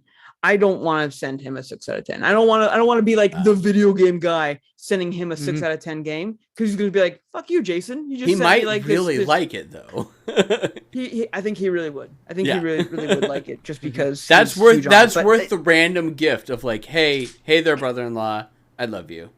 Have a game. Yeah, I probably will still. You also got us Anthem. So. It did make it pause. This is true. I did. Well, that's because I don't. That's because I don't love you guys. He does not. He royally 100% hates us. Like that was more fun than anything else. Hates us. That was me giddy in GameStop, being like, "Wait, how much is this shit?" They're like $5. I was like, "I will take 5. I don't give a fuck. It's hilarious." I just ran out there like throwing it around like money. Like, here you go. Here's Anthem. Yeah. Anthem for you. Anthem for you. Hey, homeless person. Here's Anthem. Fuck you. Looking at it, throwing it on the ground. It's fantastic. No, but at that price, fun. You should have done some like TikToks or something like that of just like stomping the game into oblivion. Like going to a strip club, just like throwing Anthem. Oh, down. yeah. That would actually be pretty funny. If you could go into the strip club like ahead of time and be like, hey, guys, bouncer, John, go with me on this. John, of course. All right. I'm trying to get my TikTok up. I got a great idea. You play video games? He's like, yeah, I play video games. I'm like, oh, you know the game Anthem? And he just looks at you Let and me he's like, slide you this Anthem. No. He just looks at you. He's like, what the fuck are you talking about, asshole? I'm like, all right, hang on. This will be the great thing. I got 60 copies of Anthem that I bought for $60, and I want to make it rain copies of Anthem onto the fucking dance floor. And the bouncer gonna sit there like this, is like, I give you 5 minutes before I kick your ass out of here. You're like, that's Eric, all I need. The only problem, Eric, is there's no Anthem in the champagne room. No Anthem in the champagne room. No Anthem in the champagne room. Anyway, I digress. He got worth slapped by Will Smith. Did. Yeah, absolutely did. Oh god. Worth it on Game Pass. Play it on Game Pass, guys, if you have any inkling. The other game that I'm ashamed to admit, but this has been another Game Pass thing that I was just like, I'm gonna kill some time, is 2 Point Hospital. Oh, I have been playing this sim game of where you build up zany hospitals for the I've heard it's ridiculous actually really fun. things. And it's, I don't know if fun's the way to describe Well, it depends on but it's whether just you like those types of games, which I don't, which is why I'm like, I don't want to fucking play that game. I gotta keep going back to it. Like I've hovered like towards the end there when it was just like of Guardians of the Galaxy. Like I'll fully admit that I have my library of games right here, and I was like hovering over Guardians of the Galaxy, and then I would just like 2 points right below it. And I'm just like, like there's been more than one time that I was just like, what do you really want to do right now? You know, so it's just like, no. I want to turn my brain off. Yeah, let's play Guardians of the Galaxy and stuff like that. Because 2 Point, you have to manage it, all that stuff like that, and it's just like, you get to the point where you're directing where everyone's doing their time and training and all that stuff. Like you're running a hospital, even though it's zany. Like their stuff that they have to do is like convince people that they're not a Freddie Mercury, or getting people who have wait, they're trying to convince people they're not Freddie Mercury. Here I am in my daily life trying to convince people I am Freddie Mercury. See, that's why you need to go to 2 Point Hospital. They have a furry deconverter where these guys come in as like dressed up as a dog suit, and you throw a ball and it goes into like a dog house and it bounces around. They come out and they're like, oh, I'm cured. And they like change back into normal clothes. Oh my, wait, whoa. Nobody told me this was part of that. I am playing this game specifically for that aspect. They have one that's even a kaiju converter where you have people come in dressed in like dinosaurs, or not dinosaurs, but like Godzillas or giant robots. And the cure is that there's a machine that's a giant metropolis like diorama, and the person goes in there and they fight the machine and stuff like that, and there's lasers and explosions, and then they fall over and they get up and they're like, oh yeah, I'm not a kaiju, and they change back into clothes and walk on out. They also die from it, which is hilarious, and they turn into ghosts, and that becomes its own problem. But it's just ridiculous. It's a weird ass game. Oh my god. Just resource management to the extreme. There's no way to fail. I mean, that's the other thing. There's no way to fail. You just keep going until you make it. And I couldn't stop playing. I just couldn't stop playing multiple times. I was just like, it's a work day. I need to go to bed. It's 2:30. What the fuck am I doing right now? So, 2 Point Hospital, been fun. 2 Point Campus is coming out later this year. I'm gonna fucking play it. Like it's just like I'm looking forward to it. I can't believe it. Like especially if it pops up on Game Pass. Yeah. Yeah, it is on Game Pass. That's why I already know this. We played 2 Point. I don't know if you guys remember this. We played a 2 Point game like years ago, and we're just like, okay, this looks kind of silly and stupid and whatever. And now here I am, just being like, no, they got an idea here. This is crazy. Oh those are my my god. two. Yep. Oh my god. Okay. All right. So I have here's the thing: is I actually have a list that I had to make in order to like get ready and whatnot for this. But man, The problem is that I can't rate some of these. I can't rate like almost all but one game. So that's what really sucks. Out of how many? How many are you going on? Out of 5 that I played. Ooh, heavy week or 2 Okay. weeks. So and that is so there's also a I'm just gonna say starting tomorrow is another beta for V Rising. I'm not allowed to talk about it. So that's gonna be happening. However, I did have an early access to After Image, which is a Metroidvania type game. That was they literally had this only running for like a week and a half or something like that, and I submitted for it on Steam, got it, played it, and I was like, fuck yeah, and then I went back to play it, and a couple days later, I'm like, shit, it's over, because it's actually a fun game, and I can't wait for it to come out. So look it up on there. You can wishlist it on Steam. It's beautiful, anime-inspired, very beautiful game. Control-wise, worked really well. It played really, really well. Like, hands down, I will say, wishlist it on Steam, wait for pricing to come out on it and everything like that, but I love the shit out of it when I played it. I also have a review copy of Vampire Bloodlines Swan Song that I'm not allowed to talk about until after the 18th. So we have a copy of that. We are actively playing that game.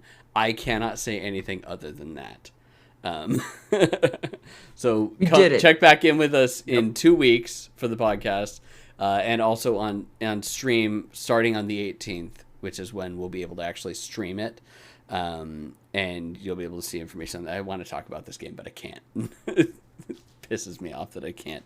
I also played Tunic on stream, which I say I can't review it because there's no point in reviewing it because Jason already was like, yeah, it's Tunic, blah, blah, blah. I loved the game. I had no fucking problems with it. One of our streamer friends, like played it on stream. It was bitching and moaning and complaining about it the entire time. And people were telling me that they were complaining about it. And I'm like, as I'm playing through, I'm like, I have no idea why they were complaining about this. Controls are actually really good on it. The gameplay is awesome. Lighting on it is goddamn amazing. Everything about this game is beautiful. Like, highly recommend. Like, I can't say it enough of, like, play this fucking game, people. Now I know why I gushed about it last time. Oh, no, I knew you did, and that's why I sat there, I'm like, the person that was bitching about it plays Souls games, and was bitching about that. And I'm like, I didn't have, like, really any problems with it. This 100% just sounds like user error is what I'm chopping it up to. But yeah, it's an amazing fucking game. Play it. Like if you don't, it was too if you cute haven't for played them. it might have been like it was it was deceiving on them because it was so cute. But if you haven't played Tunic and you have Game Pass, fucking play it. It's awesome. Yeah. Again, as we talked about earlier, is that I started playing Final Fantasy 14. I have played Final Fantasy 14 before.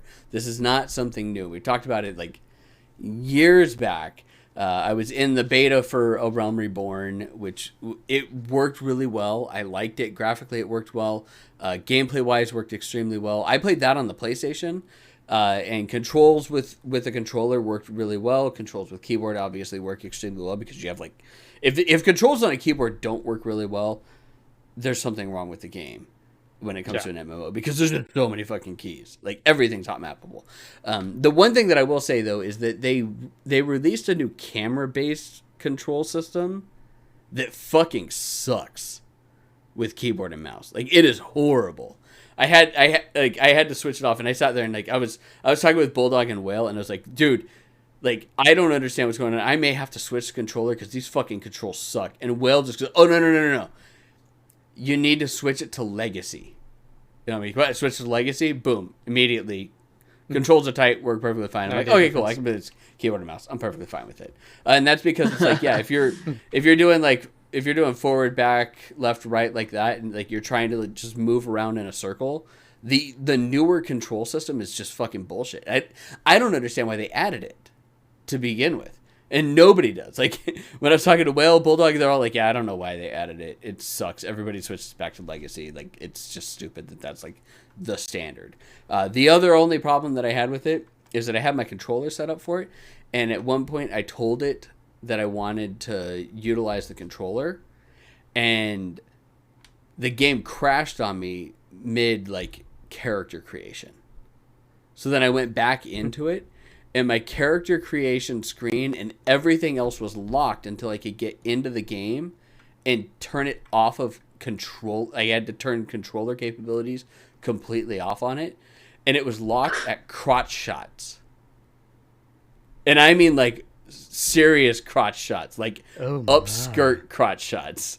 And of course everyone's like, well, I don't see what the problem is. I'm like, there's not really a problem per se, other than the fact that I'm trying to create the aesthetic for my character, and all I can see is her cooch.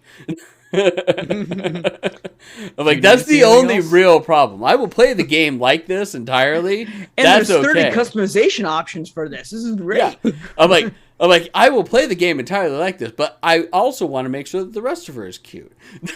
My cat girl, obviously, like first thing I did is cat girl, and I did a cat girl beforehand, so it's like cat girl. That's what you're gonna do. But it's a good game. I don't see myself paying the monthly fees, primarily only because with what we do, there's so many games that we have to play on a monthly basis, just of review copies and everything like that, that paying a subscription fee for me just is not like in the cards. I feel bad. It's wasted money. And we talked about it before. Like Jason was like, it's like, I feel that way about like Game Pass, but it's at the same point, it's like Game Pass, you're getting full games for it, whereas you're paying $10 a month for just that one game. And there's a good chance that I will go months without touching this game, but still pay that $10. Yo. And then at that point, that's $30 of a game that I have not paid or touched at all. And that makes me feel bad. But whereas like Game Pass, I played Forza earlier this year. I could easily go 6 solid months without touching a single game on Game Pass and feel like I got my money's worth. Like, yeah, it's a $60 game that's included with it, and Forza is worth $60. Like, if you're not playing it on Game Pass and you buy it, like, sure, that was worth the $60. You were also stupid. You gotta be into racing though. Yeah, if you buy that game, you're also like, stupid for doing that. But the game itself is worth $60. But you're dumb for not getting it on Game Pass and then being able to play other games at the same point. Like, Game Pass itself, we've talked about, it's like you pay $120 for the year, that's 2 $60 games. If you play like a shit ton of indie games on there, it's already worth it. It doesn't matter. Doesn't matter to me whatsoever. But so Final Fantasy 14, I'm playing it. I'm going to keep playing it for a little while. It's free to level 60, so you can still get in and do it. They're allowing people to go back in. They've stopped the halt on it that they did for like a half a year, so you're good to go on that. The game that I will talk about and I can review is a game that's already been out on PC since September, and I held off because I was like, it's not quite my standard cup of tea type of game. But then I got an email from the PR people, and they're like, hey, it's coming out on PS5 as well. And I'm like, I kind of want to see how this game works on PS5 if it works real well, and that is Rogue Lords that I played on stream. And God damn it, if it's not a fun roguelike game. So if you don't know what Rogue Lords is, it's a card based, but not really card based. It's not like it's the reason why I didn't pick it up is because I'm like, fuck all these card based games. I'm like, it's fucking bullshit. For them, it's not card based as much as you level up skills and you can trade in skills and everything like that. But you don't get a random hand of cards as you like start each battle. Or each round of battles too, which will happen as well on a lot of card-based games. For them, it's like every character has a set amount or set starting skills, and then you go through and you can level them up different ways, and you can do all sorts of different things. And it's entirely roguelike. Like there's branching trees of the map that you run on, different things that go about. You can see which route you're going to go on, and different things that they add in. You'll be walking along, and all of a sudden, villagers will react to seeing you, and they'll warn villages up ahead, so you'll know that 4 actions ahead there's going to be penalties associated with you, and then you have to choose based off of like the tree that you're looking at of like, okay, well, what branch do I want to go down to get this type of penalty? Or you'll get perks, and you have to choose what branch you want to go down in order to get different perks and stuff like that. So it works extremely well. The fighting mechanics actually are really good. The aspects that they did of where you are the devil, that there's no pussyfooting around it. You're Satan, and you're trying to kill devil. all the people. You're the devil. You're trying to kill all the people, and you basically use your demonic powers to make the good people have bad days, or help the bad guys in like increasing their health and stuff like that. Like you can utilize your demonic essence to increase their health a little bit and pull them back out of the brink of death, so that you can make sure that they won't die on the next turn while you're just like decimating the other side.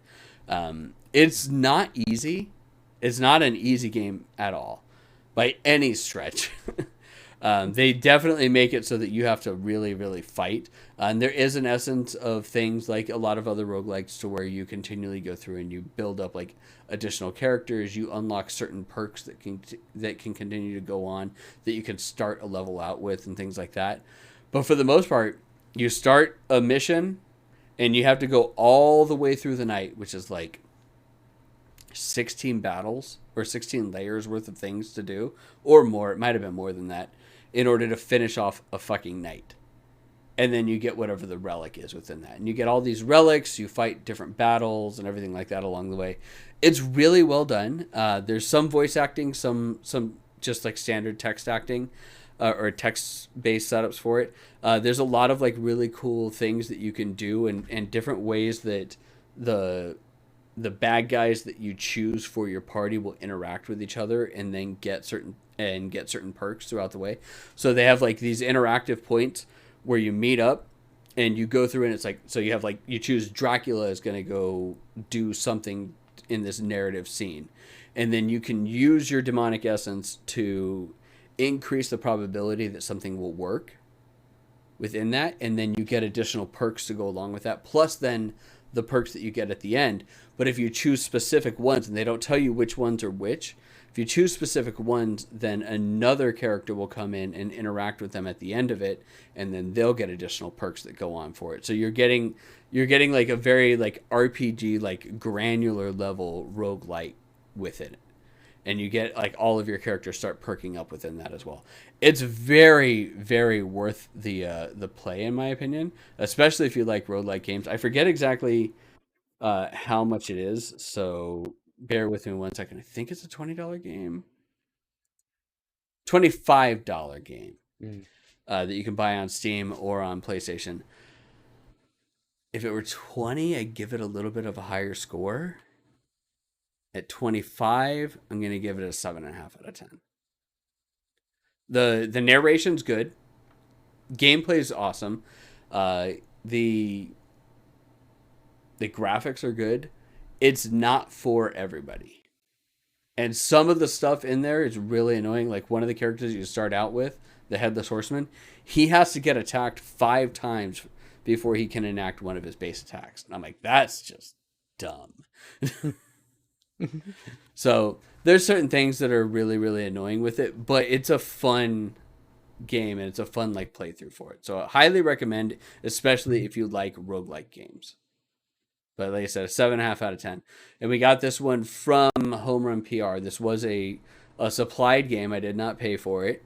But that does not give it an automatic 9 out of 10 or 10 out of 10. But 7.5 out of 10 like, is a good score for us. That's a good experience. It's a good score. And you were like, Jason, you need to play this roguelike. It's what you like. And I was just like, dude, card-based ones are so hit or miss, in my opinion. But it's not like, entirely really card-based. That's the thing. Is like, I know. It's not like the other card-based ones where you get a random hand. In this case, you actually, as you go through, you are make the deck. You're choosing which ones you want to add on. So you're choosing whether or not you want to upgrade a different one, whether you want to add specific skills, and you only have those 5 skills that you work with. That's it. So you don't have like an entire hand worth of shit, and then it goes through. So I thought it was card-based. It's not card-based, though. They touted it as card-based, but that was because that was the big buzzword. Card-based roguelites were like a thing during that time. Like, what was that tower roguelike game? Slay the Spire? Yeah, Slay the Spire. Like, lots of people love that fucking game. And that's why, I think that's why they chose to say that it was a card-based setup for it, but it's not card-based at all. Yeah, but Star Renegades was fantastic, and that was just a turn-based roguelike, and that one was fantastically fun. I would have toted it as that instead, but you're right. Slay the Spire is a little bit bigger. This came out before Star Renegades.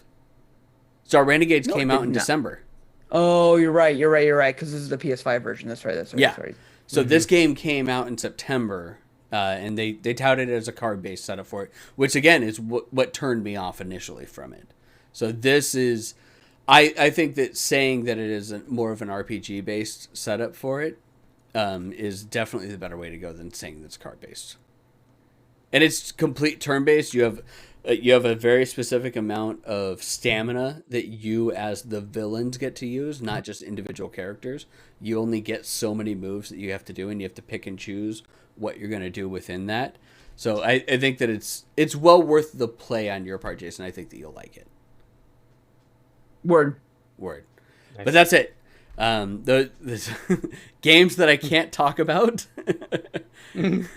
games that aren't worth reviewing, at least on the review standpoint of just play it, because they've already been reviewed or we've talked about them multiple times, and then one game that I can actually review. All right. Well, that's it. We're done with the IBIF First podcast. We know that you have a massive We did it. choice in podcasts to choose from, and you chose wrong this time, but that's okay. You'll make a better choice some other time, but that's fine. You know, you can't rewind time. You're not Doctor Strange. You don't have the time stone. You can't do any of that. Which, by the way, I saw that movie. Good movie. Go see Doctor Strange if you're really into it. It's good. It's worth a watch. It's definitely worth a watch. I was going to go see it on Saturday, but I forgot I had Mother's Day stuff because we do Mother's Day stuff on Saturday rather than Sunday because search and law and other kinds of stuff. I watched Uncharted. I watched Uncharted. Oh? Did you guys? Did you watch Uncharted? No. It's actually not horrible for a video game movie. It's actually not horrible. No, yeah, we definitely need. not. Is it worth? Great. Can Ronan watch it? Oh yeah. Oh, 100%. Yeah. Okay, because we were talking about whether or not we could get Ronan, or not get Ronan to watch it, but whether we could have Ronan watch it. There's no real violence. He's just stealing, and then that was the hope, because it's Tom Holland. It'd be like, dude, Mm-hmm. it's the same guy that plays Spider-Man. You'll be fine, dude. It'd be like, sweet. It becomes shitty Indiana Jones real fast, but it is not violent. It is not. I mean, but sexy, that's how anything Uncharted like that. was, anyways. It was shitty Indiana Jones. Yeah. I mean, No, it was way better. Dude. Games are so good. The games are so good. The games are so good. Good Indiana Jones game. Every one of them, though, is still shitty Indiana Jones. Because you know why? Because Indiana Jones is a fucking amazing movie franchise. Not Crystal The first Skull. three. Not Crystal Skull. The first three. The first three. Either way, though. You can find us at twitch.tv/IBIF1st, which where we stream and record our podcast every Monday or Tuesday. Usually Mondays, though, depending on what's going on. But that's where you can watch everything live as we go. We also stream there almost every night. Generally, it's myself or Chris. Jason comes in intermittently whenever he gets a fucking wild hair up his butt. But that's okay. You can also find it at Facebook, IBIF1st.com, Twitter, IBIF1st, Instagram, IBIF1st. You can also find us at IBIF1st.com, which is our main website where everything is, and IBIF.co, which will take you to everything that is the podcast. So you have us, IBIF1st. You have Cutscene, which is our anime podcast. And you also have Patch Notes, which is where we talk with indie devs. And, well, not just indie devs, because we've talked with Chris Alderson from Polygon, or not Polygon, Polyarch, about Moss and whatnot. But that's where we talk with game devs about their video games, about 10%, and then the rest of them is about them and things like, is a hot dog a sandwich, is cheesecake cake or pie. We get them to just say random things like spank me. We talk about cream pies, which happened at one point as well during one of the things. So, just random shit like that. Yep. But you can find all of that on the IBIF First Podcast Network. That's right. It's a network. There are 3 podcasts, which makes it a full-blown fucking network, everybody. Stick with us if you are on Twitch, because we are going to raid out, and we want to make sure that we get all of you guys out to somebody else, too, just to share the love. But does anybody else have anything else to say? just bye-bye.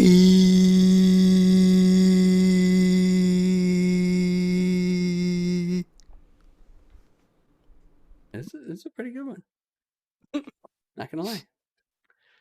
That was a pretty good one. All right, let's look and see who it is that we can raid into. Why do that? I'm gonna use the restroom.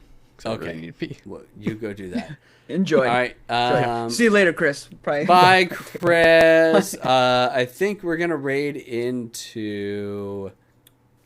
Let's raid into space. We haven't raided into space. She's playing Minecraft, everybody. She's gonna beat Minecraft. So let's go ahead and raid into space _ babe. Everyone get ready with your raid notices and just say hi and get ready to say hello to M. But thanks a lot, everybody, for joining us. Bye-bye.